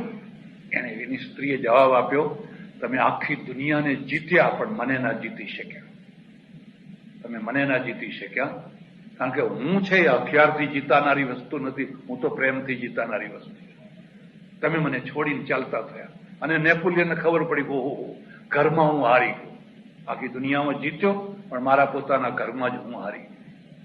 એટલે પેલો ઋષિ કહે છે, ભાઈ જ્યાં છો ત્યાં સંતોષ કરો, અને સંતોષ કરશો તો સુખ મળશે. તમે કમાવું જ જોઈએ. 2 પૈસા કમાવો તો સારા દેખાવ, તો લોકો તમને આવકાર આપે, માન આપે. પણ બાળ બચ્ચા માટે પણ ટાઈમ આપવો જોઈએ. જો કૂતરાને ટાઈમ આપતા હોય, કૂતરાને ટાઈમ ના આપો તો કૂતરું હાથમાંથી ગયું છે. તમે કૂતરું પાડ્યું હોય, એને સારામાં સારું ખવડાવો, પણ એક પડોશી માણસ છે ના, એના ઉપર હાથ ફેરવે, એના શરીર ઉપર, એના માથા ઉપર હાથ ફેરવે, અને ખાઈને પેલો હાથ ફેરવવા ત્યાં જતું રહેવાનું છે. રોટલાની વફાદારી કરતા વાલની વફાદારી ઘણી વધારે છે. તમે રોટલો આપો છો ને પેલો વાલ આપે છે, તરત જ કૂતરું રોટલો ખાવા આવશે, રોટલો ખાશે અને પછી પણ જતું રહેવાનું, કારણ કે એને વાલ ગમે છે. એટલે પેલા ઋષિને લખવું પડ્યું, ભાઈ સંતોષ કરો, થોડુંક કમાવું જ જોઈએ, પણ એવું ના કમાવો કે જેમાં તમે ઘરમાં જ હારી જાઓ. તમારી પત્નીને, તમારા પતિને, તમારા બાળકોને, તમારા સગાવાલાઓને કોઈને તમે ટાઈમ જ નથી આપતા. પૈસા લઈ લે, જેટલા જુએ એટલા પૈસા લઈ લે. અરે ઘર બરબાદ થઈ જશે. ખાલી એકલા પૈસાના જોડે ઘર નથી ચાલતું હોતું. સંતોષ સ્ત્રીષુ કર્તવ્ય સ્વદારે ભોજને ધને. હવે પછી ઉલટાવે છે, ત્રિષુ ચૈવ ન કર્તવ્ય. પણ 3 જગ્યાએ કદી પણ સંતોષ ન કરો. અધ્યયને, ભણવામાં, વિદ્યામાં. બસ બહુ ભણ્યા, હવે કઈ જરૂર નથી, બધું આવડી ગયું. નહીં, માણસ આખી જિંદગી વિદ્યાર્થી છે. અધ્યયને, અધ્યયન કરો, ભણો, વાંચો. અધ્યયને જપદાનયો, જપ કરવા, ઈશ્વરનું સ્મરણ કરો, મારી વાત ઉપર વિશ્વાસ કરો. હું તમને કોઈ બીજી સાધના નથી બતાવતો. અને હું તો તમને એટલે સુધી કહું છું કે આ યોગના શિબિરોમાં કદી ભાગ ના લેવો. આજકાલ બહુ નીકળ્યા છે, બધા કુંડલી જગાડે ને કોઈ શક્તિપાત કરે. એમની જ કુંડલી જાગી નથી હોતી, એમની પોતાની જ કુંડળી જાગી નથી હોતી, એમના અંદર જ શક્તિપાત નથી થયો હોતો. આ બધી ખોટી વાતો છે. તમે બેઠા બેઠા ઈશ્વરનું સ્મરણ કરો. જપ દાન અયો, જે તમારા ઈષ્ટદેવ. આપણે સનાતન ધર્મી છીએ અને સનાતન ધર્મમાં એક જ પરમેશ્વર છે. આપણે એકેશ્વરવાદી છીએ, પણ ઈષ્ટદેવ ઘણા છે. પરમેશ્વર એક જ છે. ઘઉં એક જ છે, વાનગીઓ ઘણી છે. એક જ ઘઉંમાંથી લાડુ બની શકે, શીરો બની શકે, રોટલી બની શકે, પૂરણપુરી બની શકે. તમારે જે બનાવવું હોય બનાવી શકે. ઘઉં એક જ છે. પરમેશ્વર એક જ બ્રહ્મ છે, એક જ પરમાત્મા છે. પણ એને કોઈ બ્રહ્મા કે, કોઈ વિષ્ણુ કે, કોઈ શિવ કે, કોઈ શક્તિ કે, કોઈ રામ કે, કોઈ કૃષ્ણ કે, એ તો આપણે બધા ઈષ્ટદેવ છે. પણ જે તમારા ઈષ્ટદેવને તમે પકડ્યો હોય બરાબર પકડો, એને છોડ ના કરો, વારંવાર એમાં ઉથલા ના મારો. મારા એક ઓળખીતા સજ્જન છે, એ દર 6 મહિને ભગવાન બદલી નાખે છે. દર 6 મહિને ભગવાન બદલી નાખે. એક બીજા સજ્જન છે, એ દર 6 મહિને સંપ્રદાય બદલી નાખે છે, ધર્મ બદલી નાખે છે. મેં એમને પૂછ્યું તું ક્યાં? મને કે હજુ મને જોઈએ એવો ઈષ્ટદેવ સાચો મળ્યો નથી. ક્યારે સાચો મળે? જ્યારે મારું કામ કરે ત્યારે. હવે એનું કામ શું છે? એનું કામ છે કે આ 2 કરોડની લોટરી મને લગાડી આપે. આ 2 કરોડ વાળી જે લોટરી છે એ મને લગાડી આપે તો હું સમજુ કે આ ઈષ્ટદેવ સાચો છે. આવા માણસોના હાથમાં કશું નથી આવતું હોતું. તમે એક પોતાના ઈષ્ટદેવને પકડીને રહો, ફાંફા ના મારો, બદલ ના કરો. બદલ કરશો કે બદલાવ કરનારા છે એમનાથી સાવધાન રહો. કોઈ પણ સાચો સંત હોય કદી બદલાવે નહીં. જ્યાં તારી શ્રદ્ધા છે એ જ બરાબર. અમારી સંન્યાસીઓની આ જ પદ્ધતિ છે. તમે શિવના ભક્ત હો તો ઓમ નમઃ શિવાય બોલવાનું. તમે કૃષ્ણના હો તો શ્રી કૃષ્ણ શરણમ મમ, ઓમ નમો ભગવતે વાસુદેવાય. અંતે તો એકનું એક જ છે. અમે કદી એવો આગ્રહ ન કરીએ કે તમારે આ જ બોલવાનું ને આ બધું બંધ કરી દેવાનું, એવો કદી દુરાગ્રહ ન. એટલે 3 નિયમ જપદાન યોગ. જપમાં કદી પણ સંતોષ નહીં કરવાનો, બને એટલો જપ કરો અને મારી વાત ઉપર વિશ્વાસ રાખો. મેં મારી જિંદગીમાં જો કંઈક પણ પ્રાપ્ત કર્યું હોય તો માત્ર જપના દ્વારા. એક માળા લો અને ઈશ્વરનું સ્મરણ કરો. જે તમારો ઈષ્ટદેવ હોય એનું નામ જપો. તમે થોડા જ દિવસમાં જોશો કે તમારા અંદર એક પરિવર્તન થઈ રહ્યું છે. હરિબોલ હરિબોલ હરિબોલ હરિબોલ. બહુ મોટી શક્તિ છે જપમાં. અને બધા યજ્ઞાનામ જપ યજ્ઞોસ્મી ગીતા. આ બધા યજ્ઞોમાં મોટામાં મોટો યજ્ઞ જપ યજ્ઞ છે. દાન યોગ. દાનમાં સંતોષ ન કરો. બહુ દાન આપ્યું, હવે કઈ આપવું? અરે આપો. તમે ભાગ્યશાળી છો કે તમને આપનારની જગ્યાએ ભગવાને બેસાડ્યા છે, લેનારની જગ્યાએ નથી બેસાડ્યા. એટલા તમે ભાગ્યશાળી છો. કોઈ વાર તીર્થ ક્ષેત્રોમાં જાઓ તો જોજો કે તીર્થ ક્ષેત્રોમાં મંદિરની આગળ કેટલાય કોઢિયા માણસો, લૂલા લંગડા, આમ તેમ રક્તપીતિયા, બણબણ એ બધા લાઈનસર બેઠા હોય છે અને એ કહેતા હોય છે કે બાબુ 1 પૈસા દે દો, કંઈક આપો. અને આપણે ઘૃણા કરીએ છીએ. ખરેખર એ પૈસો નથી માગતા, એ તમને એક પ્રેરણા આપે છે. જુઓ, અમે પણ કોઈ દિવસે કોઈ ટાઈમે તમારા જેવા હતા. તમારા જ જેવા બૂટ ને શૂટ ને બધું પહેરતા હતા અને ફક્કડ થઈને અક્કડ થઈને ફરતા હતા. પણ અમે કશું કર્યું નહીં એટલે ભગવાને અહીં મોકલી દીધા. કંઈ જ કર્યું નહીં એટલે અહીંયા મોકલી દીધા. અને હવે અમારો ટાઈમ પૂરો થયો છે, જગ્યા ખાલી પડવાની છે. આ ખાલી જગ્યાએ તમે ના આવી જાઓ એનું ધ્યાન રાખજો. પણ અમારી આ ખાલી પડતી જગ્યા છે, એમાં તમે ના આવી જાઓ એનું ધ્યાન રાખજો. કોઈ સારું કામ થતું હોય, કોઈ શુભ કાર્ય થતું હોય, વિદ્યાનું, દવાઓનું, અસ્પતાલનું કોઈ એવું કામ થતું હોય તો તું આપ. ભગવાને તને આપેલું છે. જે ગામમાં તું ઉછર્યો, મોટો થયો, જે ધૂળમાં, એ ગામમાં કંઈક સારું કામ થઈ રહ્યું છે. માનું નામ અમર કરી દે, બાપનું નામ અમર કરી દે, હાઈસ્કૂલ બંધાવી દે, કોલેજ બંધાવી દે, વોટર વર્ક્સ કરી દે, કંઈક કર તું. ચાણક્ય કહે છે. એટલે એને કહ્યું આ 3 જગ્યાએ કદી સંતોષ ન કરવો, આપે જ રાખવો. એટલે આ નિયમો છે. શૌચ, સંતોષ, તપ. બહુ સુંદર વાત છે. પેલું તપ આવ્યું, પૌરાણિક તપ. અને એ તપમાં શું આવે? એક પગે ઉભા રહો, ઊંધા માથે લટકીને રહો, કાંટા ઉપર સૂઈ જાઓ, શરીરને બહુ પીડા મળે એવા તપો કરવાના, ખાવાનું નહીં. મારા ઓળખીતા એક સંત છે, હજુ છે, એ ઠેઠ પેટલાદથી દ્વારકા સુધી દંડવત કરતા કરતા ગયા. ચીપીઓ મૂકે પાછો દંડવત કરે, ચીપીઓ મૂકે પાછો દંડવત કરે. કેટલું આત્મબળ હશે એની હિંમતને, એને બધાને આપણે જેટલા નમન કરીએ એટલા ઓછા. પણ ફરી પાછો એક પ્રશ્ન ઉભો થાય કે આ તપમાંથી દેશને શું મળ્યું? આ તપ કરવાથી દેશને, રાષ્ટ્રને શું મળ્યું? આ તપ કરવાથી ધર્મને શું મળ્યું?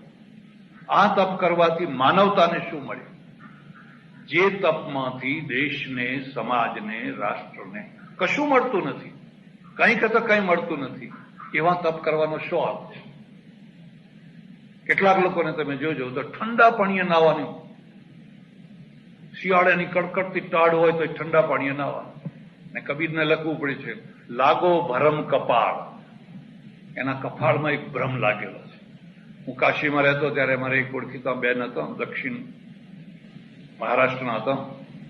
એ કડકડતી ટાઢમાં પણ ઠેઠ ગંગાજી જાય અને ગંગાજીમાં સાડી સાથે નાય અને એ જ સાડી, પલળેલી સાડી ધ્રુજતી ધ્રુજતી ધ્રુજતી ધ્રુજતી પાછી ઘેર આવે. પછી ઘેર આવીને કપડાં બદલે. બદલવાના કપડાં એટલા માટે ના લઈ જાય કે ત્યાં બદલીને આવે ને રસ્તામાં પેલા ચૂથરા પડ્યા હોય, કોઈને અડી જવાય, પાછું અબડી જવાય. એટલે પલળેલી સાડી આવે. નેમોનિયા થઈને મરી ગઈ એને, અંતે નેમોનિયા થયો અને નેમોનિયા થઈને દુઃખી થઈને મરી ગઈ. આ તપ નહીં, આનું નામ તપ નહીં. વૈદિક પરંપરાનું જે તપ છે ને એની બહુ સુંદર વ્યાખ્યા છે. એ કહે છે જ્યારે પણ તમે ધર્મનું આચરણ કરો તો એ ધર્મના આચરણ કરતી વખતે જે કષ્ટો પડે એ કષ્ટોને તમે હસતા હસતા સહન કરી લો, એનું નામ તપ છે.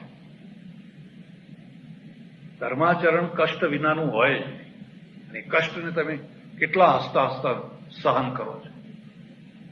એક છોકરાને ઉછેરીને મોટું કરવું એટલે કેટલું મોટું તપ છે.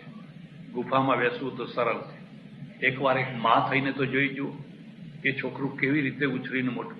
પહેલા તો એને 9 મહિના સુધી પેટમાં રાખ્યું અને એના કારણે એને આ ના ખવાય, આ ના ખવાય, આ ના ખવાય, કેટલા નિયમો, કેટલા પ્રતિબંધો, કેટલું બધું, એ બધું એને સહન કર્યું. કારણ કે આવનાર બાળક માટે માં અત્યારથી તપ કરી રહી છે.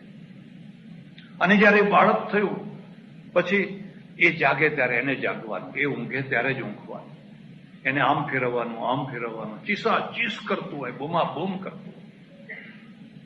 માં બનવું બહુ અઘરું છે. મારે આશ્રમમાં એકવાર એક કપલ આવ્યું સાંજના ટાઈમે, આશ્રમ બંધ કરવાનો ટાઈમ ને આવ્યો. મને કે કાલે કેનેડા જવું છે, તમારા આશીર્વાદ દેવા આવ્યો છું. મેં કહું આશીર્વાદનો સ્ટોક હમણાં નથી. ખોટી ધારણાઓ છે. ફાંફાના મારો ખરો આશીર્વાદ માનો છે, ખરો આશીર્વાદ બાપનો છે, વડીલોનો છે. જેની પાસે કશું નથી એની પાસે લોકો જઈ જઈને કે આશીર્વાદ આપો, ભાઈ આશીર્વાદ આપવાની તાકાત હોત તો પછી પારકા ઘેર શું કામ જમવા જવાનું છે? પણ લોકો માનતા જ નથી, સમજતા જ નથી. ના કે અમે બધું સમજીએ છીએ, આશીર્વાદ લીધા વિના જવાનો. એ તો પછી બે પલાઠી વાળીને બેઠા. હવે 2 છોકરા એમને, એક પેલું ખોળામાં નાનું આવડું અને એક મોટું 3-4 વર્ષનું. બેઠા એટલે તો વાતે ચડ્યા અને મને એમ કે હવે ઉઠીને જાય તો સારું, પણ ઉઠવાની વાત જ ના કરે. એટલામાં પેલું મોટું છોકરું હતું એ ખબર નહીં દોડતું ક્યાંથી મારો પેલો શાહીનો ખડીયો પડેલો ને એને ક્યારે ઉપાડ્યો ને ક્યારે એને ઢોળ્યો ને એ બધા પુસ્તકો ઉપર શાહી કરી નાખ્યો. મને ગુસ્સો તો ચડ્યો. હવે સંત થયા એટલે પાછું લોકો કે આ તો બહુ ગુસ્સે બાદ છે. એટલે મેં કહ્યું હશે પણ પેલાને તો રૂમાડું ફરકતું નથી. પેલા તો એ બેઠા છે શાંતિ, કારણ કે રોજ આવું જ થાય એમના ઘરમાં. કેટલા ખડિયા ઢોળ્યા છે, કેટલા ટીવી તોડ્યા છે, અને એ તો એમના જાણે કશું જ થયું નથી. અને મને થાય છે કે હવે આ ઉઠતાય નથી, જતાય નથી, અને હમણાં ખડિયો ઢોળ્યો છે, આગળ કંઈ બીજું ના કરે. એટલે પેલું નાનું છે ને એ કરી રહ્યું છે. એટલે મેં કહ્યું જો રસોડામાં કંઈ દૂધ બૂધ પડ્યું હોય તો એને પીવડાય તો એ બિચારું ભૂખ્યું થયું હશે. એટલામાં તો પેલું છોકરું કંઈક નાસી ગયેલું તો પાછું આવીને એક ચડ્ડીની એક બાઈ ઊંચી કરીને રૂમમાં જ પેશાબ કર્યો. પેલી એની મમ્મીને કહે, જો જો મમ્મી જો મેં શું કર્યું જો. અને મને એમ થાય કે ઓ ભગવાન, હવે આ જતા નથી. એટલે પેલી એની મમ્મી તો બસ સ્થિત પ્રજ્ઞ છે, જાણે કંઈ જ થયું નથી. પછી મને કે મહારાજ કંઈ પોતું છે? એટલે મેં કહું અમારે ત્યાં પોતું હોતું હશે. પોતું તમારે ત્યાં હોય. પાણી ને બધું લાવીને મઢ સાફ કર્યું જેમ તેમ કરીને, અને પછી જેમ તેમ વિદાય થયા. અને હું વિચાર કરું છું કે તપ એ કરે છે કે હું કરું છું? તપ તો એ કરે છે. આ 2 છોકરા ઉછેરીને મોટા કરવા એ કોઈ રમત વાત છે? એની માને કેટલું સવારથી સાંજ સુધી કેટલું આ તપ છે. અને એ તપને કોઈ સમજતું નથી. ભારતમાં સ્ત્રીઓ તપ કરે છે અને એ તપની કોઈ નોંધ નથી લેતું. એ પરોડિયાના, ખાસ કરીને ગામડામાં, શહેરોમાં ઓછું, પરોડિયામાં 4 વાગે ઉઠે છે, 3 વાગે ઉઠે છે. અને ત્યારથી જે કામ કરવાનું શરૂ કરે છે રાતના 10-11 વાગ્યા સુધી. આ તો સારું છે કે હજુ સુધી આ બહેનોનું કોઈ યુનિયન બન્યું નથી. અને જો આ બહેનોનું યુનિયન બને અને તમારી પાસેથી ઓવરટાઈમ માગે તો તમારી બધી કમાણી ઓવરટાઈમ આપવામાં ચાલી. તમે 8 કલાક કામ કરો, એ તો 16 કલાક. અને પાછા જયારે જુઓ ત્યારે ફૂફાડા મારો છો, ચાલ આવજે, મરી ગઈ, ક્યાં ગઈ, આમ ગઈ. અરે એ તો 14 કલાક 12 કલાક કામ કરે છે. આ તપ છે. આનું નામ તપ છે. તમે ઘસઘસાટ સૂતા છો, ઘસઘસાટ, અને મહેમાન આવ્યા છે અને ઉઠી અને પૂરીને શાક ને બનાવીને હસતા હસતા જમાડો છો. આ તપ છે. ભૂખ્યા રહેવું એ તપ નથી, આ તપ છે. તમારા ઘરમાં કોઈ વૃદ્ધ માણસ બીમાર છે અને આખી રાત તમે એના માથા ઉપર પોતા મૂકો છો, પગ દબાવો છો, પંખો નાખો છો. આ તપ છે. અને એમાંથી આશીર્વાદ મળતા હોય, એની આંતરડી ઠરે, એમાંથી આશીર્વાદ મળતા હોય. જિંદગીભર બાપ જીવ્યો, માં જીવી, કદી પેટ ભરીને ખાવાનું ના આપ્યું અને મર્યા પછી હવે આખું ગામ જમાડે છે. મારી માના પાછળ આખું ગામ જમાડે. અરે તારી માને શું ગામ જમાડવાનો હતો કે જીવતી હતી ત્યારે હરખો રોટલો તો આપતો નતો, હવે તું ગામ જમાડવા નીકળ્યો છે. કારણ કે વાહ કરાવી છે. આ તપ છે. તપની વ્યાખ્યા સમજો. પેલી પૌરાણિકમાં શું કરી દીધું કે એ ખાવાનું બંધ કરી દીધું, એક પગે ઉભો રહી ગયો, ઊંધા માથે લટક્યો, આમ દુઃખ સહન કર્યું. એ તપ છે. એ પૌરાણિક તપો છે. એ તપો નથી ખરા. ઉગાડા પગે ફર્યા, આવું કર્યું. અને આપણી ધાર્મિક જે છે એમાં બતાવ્યું તપ એટલે જ્યાં તમે ધર્માચરણ કરો ત્યાં જે કષ્ટ પડે એ કષ્ટોને હસતા હસતા સહન કરી લો, એનું નામ તપ છે. તમે ભણો છો અને ભણતી વખતે તપ કરવું પડે છે. ભણતી વખતે બધાને સગવડો નથી હોતી. કોઈને સગવડ હોય છે અને કોઈને સગવડ નથી હોતી. હું બહુ અગવડોમાં ભણેલો છું. મારા અનુભવો જો કોઈ વાંચ્યા હોય તો ખબર પડે તમને. મારી પાસે તો પુસ્તક ખરીદવાના પૈસા નતા, ખાલી 10.5 આના જોઈએ, 8 આના જ હતા. 2.5 આના માડ એક જગ્યાએથી મળ્યા. પણ લાઇટ ક્યાં? રૂમમાં તો કોઈ અજવાળું જ નથી, લાઇટ નથી. પછી હું એક વૃંદાવનમાં એક બહુ મોટા શેઠ ને શેઠનો આમ ઝરોખો ને નીચે ઓટલો, આગળ રોડ, તો એ ઝરોખામાં એક લાઇટ લટક્યા કરે. એટલે હું પેલા ઓટલા પર બેઠો બેઠો લઘુકૌમુદી વાંચ્યા કરું. 1 દિવસ 2 દિવસ, 3જા દિવસે જઈને બેઠો એટલે અંદરથી લાઇટ બંધ કરી દીધી. એટલે હું સમજી ગયો કે મારું બેસવું અમને ગમતું. હવે હું વાંચું છું એની સંસ્કૃતિ માટે, એના ધર્મ માટે, મારા માટે નહીં. એનો ધર્મ, એની સંસ્કૃતિના માટે વાંચું છું. પણ એ તરત જ લાઇટ બંધ કરી દીધી. પછી બીજી જગ્યાએ, પછી ત્રીજી જગ્યાએ, તો ઘણી લાંબી વાતો છે. આ તપ છે.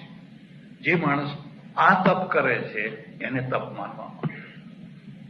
શૌચ, સંતોષ, તપ, સ્વાધ્યાય, અને પછી સ્વાધ્યાય શબ્દ. સ્વાધ્યાય શબ્દ અત્યારે જુદી રીતે પ્રચલિત થયો છે, પણ આપણા ત્યાં પ્રાચીન કાળમાં સ્વાધ્યાય શબ્દનો અર્થ હતો તમે અત્યાર સુધી જે ભણ્યા છો, તમે અત્યાર સુધી જે લોકોને ભણાવ્યું છે એને રિપીટ કરો. એને રિપીટ કરો, નહીં તો ભૂલી જશે, નહીં તો બધું ખોવાઈ જશે. તમારા મગજમાં ઘણું બધું જ્ઞાન હતું પણ તમે કદી એને રિપીટ ના કર્યું એટલે ભૂસાઈ જાય. કુદરતી વ્યવસ્થા જેવી છે. એટલે એને સતત સરસ્વતી કે ભંડાર કી એક અનોખી બાત, જ્યો જ્યો ખર્ચે ત્यों ત્यों बढ़े और बिन खर्चे ખૂટી જાત. તમે એને સતત તો એ સ્વાધ્યાય છે. રોજ સ્વાધ્યાય કરો. વેદો, ઉપનિષદો, બ્રહ્મસૂત્ર, યોગસૂત્ર અથવા જે કોઈ લાઈનની હોય એ તમારી વિદ્યા છે ને સતત રિપીટ કરતા કરાવતા રહો, એ સ્વાધ્યાય છે. અને છેલ્લે લખી દીધું ઈશ્વર પ્રણિધાનાની નિયમાહ. ઈશ્વરનું પ્રણિધાન એટલે શરણાગતિ. સર્વ સમર્થ એક મહાશક્તિ છે અને એનો હું શરણાગત છું. મારી શક્તિ છે, મારો પુરુષાર્થ છે, પણ એની લિમિટ છે, એની એક હદ છે. તમે તમારી જાતને ભલે ગમે એવા માનતા હો, પણ તમારી એક લિમિટ છે. તમે લાખ પ્રયત્ન કરીને અંબાણી ના થઈ શકો. થતા હોય કરી બતાવો. તમારા છોકરાને અંબાણી કરી બતાવો. તમે રોકફેલર થઈ જાઓ, ફોર્ડ થઈ જાઓ, કરી બતાવો. હિંમત હોય તો કરી બતાવો. તમે નેપોલિયન થઈ જાઓ, નહીં થઈ શકો. તમારી એક લિમિટ છે, તમે શું કરી શકો. અને એ લિમિટમાં પણ તમે હંમેશા સફળ નથી રહેતા. કોઈ વાર સફળ રહો છો ને કોઈ વાર નિષ્ફળ રહો છો. બીજાની તો વાત જવા દો. જે સારામાં સારા ગાયક હોય છે ને, સારામાં સારા, એમને પૂછી જોજો. કોઈ વાર એટલું સરસ ગાય અને કોઈ વાર જેમ સારું કરવા જાય એમ બગડતું જાય. એને ઈચ્છા છે કે આજ બહુ સરસ ગાવું છે, ઉલટું બગડતું જ જાય. કાં તો ગળું ઉપર જતું રહે, કાં તો નીચું જતું રહે, કાં તો બે શરૂ થઈ જાય, કાં તો આમ થઈ જાય. અને પછી એને એમ થાય કે ઓહો, મારી એક લિમિટ છે. મને મારું પોતાનું ભાન થયું કે હું ઘણી ઈચ્છાઓ રાખું છું કે આજ મારે આમ કરી બતાવવું છે. શું કારણ છે? એકવાર પેલો સચિન તેંડુલકર છે, 2 શતક ફટકારે, 200 રન કરી નાખે છે. એક નહીં, 100 નહીં, 200 કરે છે. અને એક મેચમાં બીજા રનમાં જ આઉટ થઈ જાય છે. આ વખતે કોઈ ઓછો પુરુષાર્થ કર્યો હતો? આ વખતે એનો પુરુષાર્થ તો ઓછો નતો. પેલી વાર એને 200 કર્યા, હમણાં 2માં તરત જ આઉટ થઈ ગયો, હારી ગયો. કેમ? શું કારણ છે? માણસની સાથે એક લિમિટ મૂકી દીધી છે. અને લિમિટ મૂકી છે એટલે માણસ છે. એટલે જ માણસ છે. તમે કલ્પના કરો, તમારી એક ઈચ્છા પૂરી થઈ હોત તો તમે ક્યાં હોત? બચપણથી અત્યાર સુધી જેટલી ઈચ્છાઓ થઈ એ બધી ઈચ્છાઓ પૂરી થઈ હોત તો તમે ક્યાં હોત? તમને એમ લાગશે કે અમુક ઈચ્છાઓ પૂરી ના થઈ, એ સારું જ થયું. એ ના થઈ એટલે આજે હું આ કક્ષાએ છું. જો મારી બધી ઈચ્છાઓ પૂરી થઈ હોત તો કેટલી વાર તો ખાડામાં પડવાની ઈચ્છા થઈ, ભયંકર ખાડામાં પડવાની ઈચ્છા થઈ. પેલા હાથ પકડીને ખેંચી લીધો, ઉભો રહે. જેમ માં છે એ એના બાળકને પેલો સર્પને પકડવા જાય ને માં હાથ ખેંચી લે, અગ્નિને પકડવા જાય ને માં ખેંચી લે, અને છોકરું રડ કરે, અગ્નિ પકડવી છે. માં કે ના બેટા, હું દાજી જવાય. પરમાત્મા માં છે, ઈશ્વર પ્રણિધાના. એક વાર તમે એને લગામ સોંપો, પોતાના રથની લગામ એને સોંપો, પછી તમે જોજો કે તમને જયારે ભાન હોય ત્યારે તો ઠીક છે, પણ તમે જયારે બેભાન અવસ્થામાં હો ત્યારે પણ એ તમારો હાથ ખેંચી લે છે, તમારું રક્ષણ કરે છે, તમને બચાવે છે. એટલે પેલું કહે છે, આનું નામ નિયમા છે. ઈશ્વર પ્રણિધાનાની નિયમા. આ 5 નિયમો અને પેલા જે તપ છે એ બધું ભેગું થાય ત્યારે એક વૈદિક પરંપરાની આખી વ્યવસ્થા થાય. આ વ્યવસ્થાથી માણસ અને સમાજ અને રાષ્ટ્ર બધાનું ઉત્થાન થાય. આખો દેશ શૌચ છે, પવિત્ર છે. ભારત માટે એક બહુ મોટું કલંક છે. અને મને ઘણીવાર લોકો પૂછે, તમને પૂછતા હશે, ડર્ટી ઇન્ડિયા. ઇન્ડિયા બહુ ડર્ટી છે. વાતે સાચી છે. કયા મોઢે આપણે કહીએ કે ના અમે બહુ ચોખ્ખા છીએ, અમે બહુ શુદ્ધ છીએ? કયા મોઢે કહીએ? ગામ ગંધાઈ રહ્યા છે. ગામમાં જ્યાં જુઓ ત્યાં ઉકરડા. અને રોડ ઉપર લોકો ગમે તેમ સંડાસ જવા બેઠા હોય છે. ગમે તેમ લાઈન સર બધા. મુંબઈ જાઓ એટલે તમે જુઓ તો બધા લાઈન સર બેઠા હોય. હમણાં 2-4 વર્ષ પહેલા મારે આવવાનું થયેલું. મારી બાજુમાં જ યશવંત શુક્લ બેઠેલા અને એમની બાજુમાં એક ગોરો માણસ બેઠેલો. સવારના પોરમાં ટ્રેન ઉપડી અને બધા લાઈન સર બેઠેલા માણસો જોયા એટલે પેલા ગોરા માણસે મને પૂછ્યું કે આ બધા કેમ બેઠા છે? હવે શું જવાબ આપવો? હું તો ગૂંચવાઈ ગયો કે મને કેવું શું?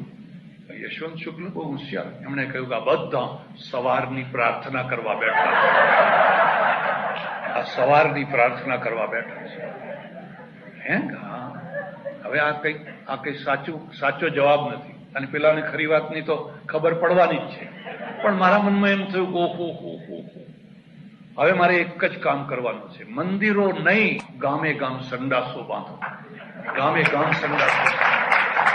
જો ડર્ટી ઇન્ડિયામાંથી જો આપણે છૂટવું હોય તો હવે મંદિરોમાં મબલખ પૈસો ખર્ચ્યો. હરિદ્વારમાં 10,000 મંદિરો ઉભા છે, 10,000, અને નવા થયા કરે છે. બસ કરો, હવે બહુ થઈ ગયું. જ્યાં ના હોય ત્યાં બાંધો, બરાબર છે, એનો વિરોધ નથી.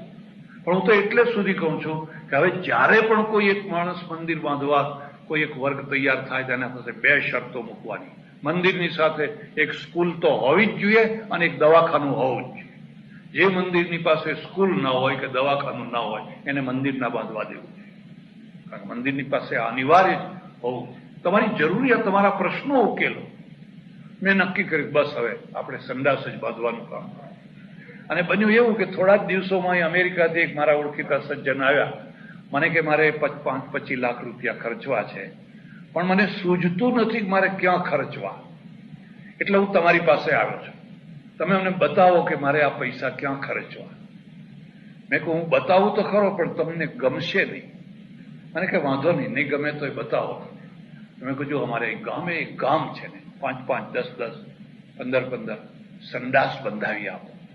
આ બહેનો 10 વાર ઊભી થાય છે, 10 વાર બેસે છે, આખો દિવસ ઘરમાં આમ કુદરતી હાજતને રોકીને બેસી રહે છે, અને પછી રાત્રે 10-10 વાર ઊભા. જેટલી વાર ગાડી આવે, લાઈટ પડે એટલે ઊભા વળી પાછા. આપણે શરમાવવું જોઈએ, આપણને શરમ આવવી જોઈએ. મને કે મહાત્મા થયા છો અને બતાવ્યું ને આવું બતાવ્યું. મેં પહેલા જ કહ્યું હતું તમને કે કોઈ મંદિર બાંધવું હોય, કોઈ બ્રહ્મ ભોજન કરવું હોય, કોઈ સાધુ ભોજન કરવો હોય, તમે કોઈ બીજે જાઓ તો અહીં ના આવીશ તો બીજે. આપણે નિયમમાં તો શૌચ લખી દીધું, પણ જીવનમાં શૌચ નથી. હમણાં 2 દિવસ ઉપર જ અમારે એક હોલમાં જવાનું થયેલું, અને એ પ્રમુખે મને કહ્યું કે આ હોલ બીજી વાર આપશે કે કેમ, એ મોટો પ્રશ્ન છે. મેં કહ્યું કેમ? એમ કે આપણી કોમ્યુનિટીને જયારે આ લોકો હોલ આપે ને પછી હો સંડાસ બગાડે ને, આ બગાડે ને, પડદા બગાડે ને. અમારે લંડનમાં તો એક બહુ મોટો હોલ રાખેલો, કે મખમલના મોટા પડદા ને તે જમીને બધા ત્યાં હાથ લૂકવા માંડ્યા નેપકિનની જગ્યાએ. હવે બીજી વાર એ હોલ મળે ખરો? અને પછી પેલા કે ડર્ટી ઇન્ડિયા, તો એનો જવાબ શું છે? આપણી પાસે શું જવાબ છે? આ નિયમ છે.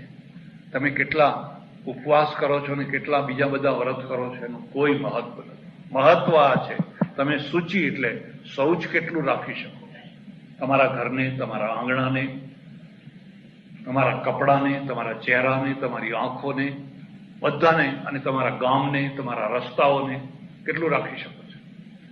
મારા ઓળખીતા એક સજ્જન, અને મને એમણે વાત કરી કે અહીંયા અમે અમેરિકામાં નવા આવેલા, અને પછી કારમાં કંઈક જતા હતા અને પેલું છોકરું ખોળામાં, એટલે છોકરાએ જરા શૌચ કરી દીધું.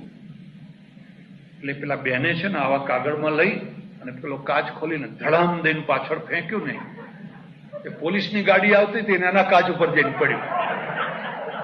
પાછળ જ પોલીસની ગાડી આવતી હતી ને એના કાચ ઉપર જઈને પડ્યું. પછી તો કે પેલા ઉભા રાખ્યા અને બધું સાફ કરાયું. પોલીસ બિચારો સારો હતો અને એને કહ્યું કે આ બધું મારું સાફ કરી દે, જો આ ઇન્ડિયા નથી, આ ભારત, આ અમેરિકા છે, આવું કદી ફેંકીશ નહીં. આપણને શરમાવવું પડે અને દુઃખ થાય કે આપણે કેમ આ મુદ્દાની વાતો કેમ સમજતા નથી.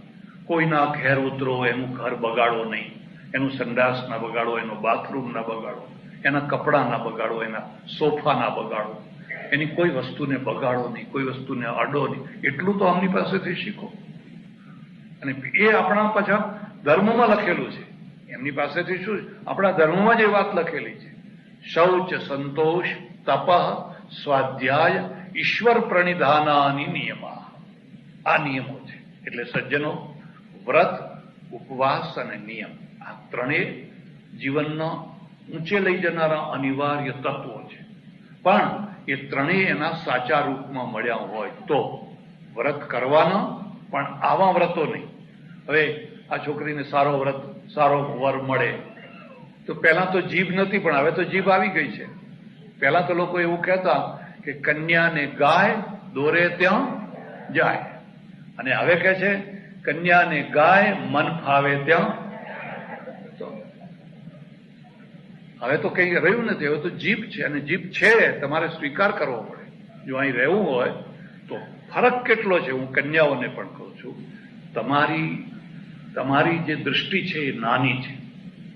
ચાણક્ય લખ્યું છે કે નાની ઉંમરમાં વડીલોના કવચમાં જે રહે એનું રક્ષણ થાય. વડીલો છે એ દુશ્મનો નથી, એ કવચ છે. કેળું છે એના છોતરામાં રહે તો 2 દિવસ 4 દિવસ 6 દિવસ મહિનો સુધી રહી શકે, પણ એ છોતરું કાઢીને ફેંકી દો ને એકલું કેળું રહે 4 કલાકમાં બગડી જવાનું છે. એમ જે મુગ્ધાવસ્થા છે, 15 થી 25 વર્ષ સુધીની ઉંમરને મુગ્ધાવસ્થા કહી છે.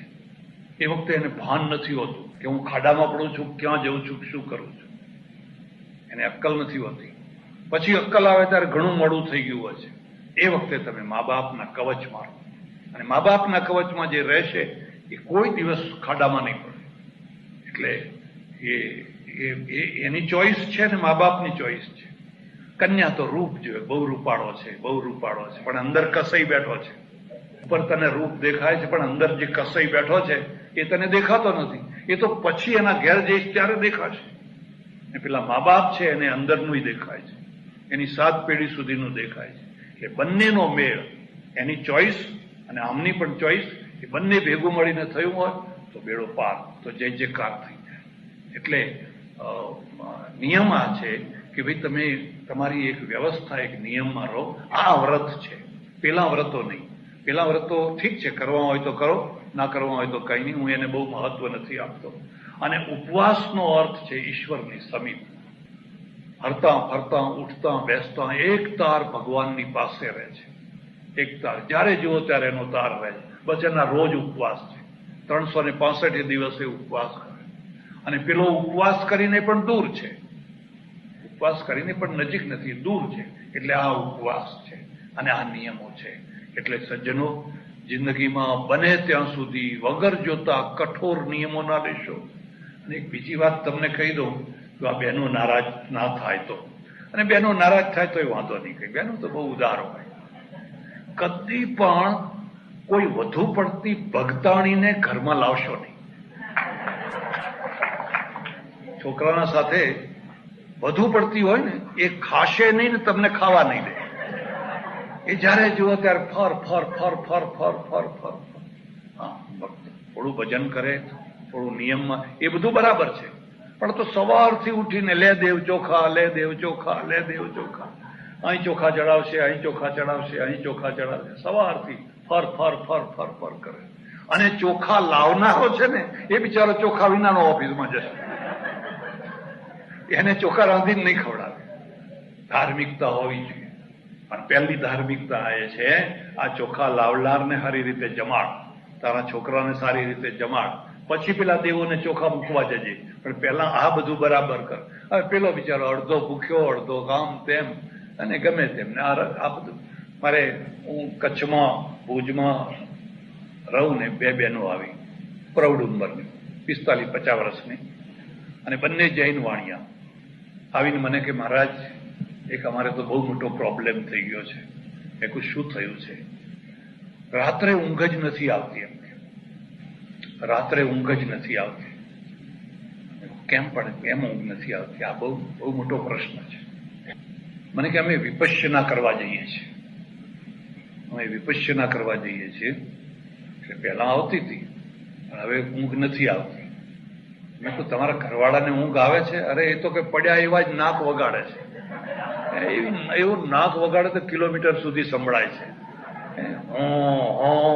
અને એમાંય પાછા ટોન નીકળે, જુદા જુદા સ્વર નીકળે, જુદા જુદા રાગ નીકળે છે. મેં કહ્યું એ ભાઈ વિપશ્યના કરવા આવે છે કે ના? એ આવતા ને, હા અમને મૂકવા આવે છે. ગાડીમાં બેસાડી અને પછી અમને મૂકે ને બહાર ઉભા રહે કે જાઓ તમારે વિપશ્યના કરવી હોય ત્યારે કરો, હું પછી આવીને તમને લઈ જઈશ. અને એ તમે કોઈ એ શું કરે છે? મને કે દુકાને બેસે છે અને આખો દિવસ પેલા ફિલ્મના સંગીત સાંભળે છે. જૂના ગીતો છે ને એ બધા જૂના ગીતો છે, એમને બહુ શોખ છે, એ જૂના ગીતો સાંભળે છે. મેં કહું બેન એક વાત કહું તને, ખરી વિપશ્યના એ કરે છે, ખોટા રવાડે ચડી ગઈ છે. આ ખરી વિપશ્યના આ કરે છે. તમે સહજ જીવન જીવો, નોર્મલ જીવન જીવો, વગર જોતું પેટ ચોડીને પીડા ઉભી ના કરો. આ આભડછેટની પરંપરાનું નવું મોડેલ બ્રહ્માકુમારીઓનું છે. એ તો શું કહે છે કે તમારા સગા ભાઈનું પાણી ના પીવાય. જો એ બ્રહ્માકુમારીમાં દીક્ષિત ના થયો હોય તો એ બધા વિકારી છે, ને વિકારીનું પાણી પીવાય નહીં, કોઈનું ખવાય નહીં, સગા ભાઈનું ના ખાય. એવન સાસુ ને વહુ હોય, એમાં સાસુ જો બ્રહ્માકુમારીમાં હોય અને વહુ ના હોય તો એ વહુની રાંધેલી રસોઈ સાસુ ના ખાય, સાસુનો ચૂલો જુદો હોય. એટલે ભારતમાં એક બહુ મોટો અભિશાપ છે કે ધર્મને આભડછેટના ક્ષેત્રમાં લઈ જાય છે. બ્રહ્માકુમારી વાળા શું કહે છે? અરે રે, તમને કઈ વિચાર આવે છે? તમે ઈશ્વરને વ્યાપક, આ ઉકરડામાં ઈશ્વર છે, આવી ગંધાતી જગ્યામાં, દુર્ગંધ મારતી જગ્યા છે, ને એમાં તમે કહો છો ભગવાન બેઠો છે. ભગવાન તો પવિત્ર જગ્યાએ બેસે. ઉપર ફલાણું જે શિવ બાબા છે, એ શિવ બાબા તો ઉપર એકદમ શુદ્ધ જગ્યાએ બેઠેલા છે.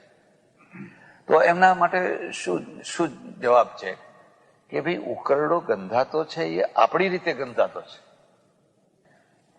છે, એમાં જે કીડા છે એના માટે એ ગંધાતો, એના માટે એ સ્વર્ગ છે. તો એના માટે શું ગંધાતું છે? એના માટે તમારી સાકર ગંધાતી છે. એક વાત. બીજી વાત કે પેલા રેડિયોની ફ્રીક્વન્સી કે ટીવીની ફ્રીક્વન્સી ઉકરડામાંથી પાર થાય છે, પણ તમારા રેડિયો ઉપર એની કોઈ અસર થાય છે? એ જરા ભાઈ આ રેડિયોમાંથી, અરે ઉકરડામાંથી આ આવે છે એવું કઈ લાગે છે તમને? કેમ? તો એ ફ્રીક્વન્સી કોઈ વસ્તુથી અલિપ્ત છે. એમ આપણે પણ પરમેશ્વરને શું કહીએ છીએ? અલિપ્ત, અસંગ, નિર્વિકારી, અસંગ. એ ગમે તેમાં પાર થાય પણ એને કોઈ એનો સંગ થાય? એનું શું કહેવું? એમનું શું કહેવું છે કે જો ઈશ્વર વ્યાપક હોય તો એક માણસ બીજા માણસની હત્યા કરે છે તો ત્યાં ભગવાન બેઠો જ છે, ત્યાં ભગવાન હાજર જ છે. તો પેલો છુરો મારે છે તો એને રોકતો કેમ નથી? એટલે એનો અર્થ એ થયો કે ત્યાં ઈશ્વરની હાજરી નથી. એટલે આપણે શું કહીએ છીએ કે ભાઈ ચાલો ત્યાં ઈશ્વરની હાજરી નથી એટલે પેલો છુરો મારે છે, પણ તમારી જ્યાં હાજરી છે ત્યાંથી એને દેખાય છે કે નથી દેખાતું? માનો કે ધામમાં બેઠો છે, પણ એ ધામમાં બેઠો બેઠો હોય એ જોઈ શકે છે કે નથી જોઈ શકતો? ને જો ના જોઈ શકતો હોય તો એ ઈશ્વર ના રહ્યો, અને જો જોઈ શકતો હોય તો કેમ રોકતો નથી? એટલે રોકવું એ ઈશ્વરનું કામ નથી, એ બધાના કામ જુએ છે, એ તો સાક્ષી છે. આમ જુદા જુદા લોકોએ જુદી જુદી ભાવના કલ્પના કરેલી છે. ઉત્તરવર્તી આપણે ત્યાં પણ જે સાકારવાદ આવ્યો, આ બ્રહ્મસૂત્રમાં કોઈ જગ્યાએ સાકારવાદ નથી. કોઈ જગ્યાએ ઈશ્વરના શરીરનો આકાર નહીં બતાવે કે ઈશ્વરને હાથ છે, પગ છે, ફલાણું છે, ફલાણું છે, લક્ષ્મીજી છે, પાર્વતી છે. એ બધું પુરાણવાદમાં આવ્યું. આ આપણા પ્રાચીન જે બ્રહ્મસૂત્ર છે એમાં એ માત્ર નિરાકાર જ છે. ઉત્તરવર્તી કાળમાં પછી શું થયું? ભગવાન વિષ્ણુ વૈકુંઠમાં રહે છે, વૈકુંઠ આવું છે, પવિત્ર છે, ધામ છે, ફલાણું. કૃષ્ણ ભગવાન ગોલોકમાં રહે છે, ત્યાં બધી ગોપીઓ જ ગોપીઓ છે. એક જ પુરુષ છે, કૃષ્ણ સિવાય કોઈ પુરુષ નહીં. એટલે પુષ્ટિ માર્ગના આચાર્યો છે ને એ આટલો મોટો ચોટલો રાખે. સાઉથ ઇન્ડિયન તમે જુઓ, વલ્લભાચાર્યથી માંડીને આવડો મોટો ચોટલો રાખે. એટલું જ નહીં પણ પાછું પેલું માથે ઓઢે. સાઉથ ઇન્ડિયન સંન્યાસીઓ પણ માથે ઓઢે. એ પોતે ગોપી ભાવ છે એ બતાવવા માટે. એટલે ગોલોકમાં તો ભગવાન કૃષ્ણ બિરાજ્યા છે, પછી શિવજી તો કૈલાસમાં બેઠા છે. દરેકે પછી પોતપોતાનું એક ધામ બનાવ્યું. સ્વામિનારાયણ વાળાએ અક્ષરધામ બતાવ્યું. એમાં એક ગ્રંથમાં લખેલું છે કે ભક્તને, સ્વામિનારાયણના ભક્તને બધા દૂતો લઈ ગયા રામનું સાકેત ધામ આવ્યું, એને સાકેત ધામ કહેવાય. રામ ને સીતા અને લક્ષ્મણ ને એટલું બધું સુંદર, એટલું બધું સુંદર. એટલે પણ પેલો કે ના, આ આપણું ન હોય એમ કે, આ ધામ તો સારું છે પણ આ આપણું ન હોય એમ કે. પછી ગોલોકમાં લઈ ગયા, ત્યાં કૃષ્ણ ભગવાનને આવું બધું બતાવ્યું, બધું વર્ણન કર્યું કે આ પણ આપણું ધામ. પછી શિવજીનું આવ્યું, પછી વૈકુંઠ આવ્યું, પછી ફલાણું આવ્યું, પછી ફલાણું આવ્યું. એ બધાને ના પાડતા પાડતા પાડતા પાડતા છેવટમાં અક્ષરધામમાં ગયો. અને ત્યાં શ્રીજી મહારાજ બિરાજેલા. એટલે પછી કહ્યું કે આ ધામ આપણું. પછી એ પૂછે છે કે હે મહારાજ, શ્રીજી મહારાજ, હવે આનાથી કોઈ ઉપર બીજું ધામ છે? કે ના હો ભાઈ, હવે આનાથી કોઈ ઉપર ધામ, તું જે બધા જોઈને આવ્યો એ બધા નાના ધામ છે, નીચેના ધામ છે. અને એ બધા સામાન્ય લોકો હોય એમને એ ધામ મળે, પણ જે મારો નિજ ભક્ત હોય, અનન્ય ભક્ત હોય, એને જ આ ધામ મળે છે. આ સર્વોચ્ચ ધામ છે. તો આ શું થયું? સાંપ્રદાયિકતા. આ થયું સાંપ્રદાયિકતા. એટલું સારું છે કે આ બધા નાના ધામ છે એટલું સ્વીકાર કર્યું. હા, એ તો એમ જ કે એ તો બધા નરક છે, એમ એ તો પાપીઓને માટે નરક છે. પણ હવે જો એવું કે તો મુશ્કેલી એ આવે કે તો પછી તમારા મા બાપ ક્યાં ગયા છે? 200 વર્ષ પહેલા તમારા માતા પિતા, એના માતા, એના પિતા, એના પિતા, એ બધા તો પછી બિચારા ક્યાં ગયા હશે? તો એટલે આ શું દર્શન ના કહેવાય, આને શું કહેવાય? સાંપ્રદાયિકતા કહેવાય. આમાં એવું કોઈ નહીં. તમે આખું બ્રહ્મસૂત્ર જો અધ્યયન કરો ને, ખરેખર અધ્યયન કરવા જેવો ગ્રંથ છે. તો આવી કોઈ ચર્ચા નહીં.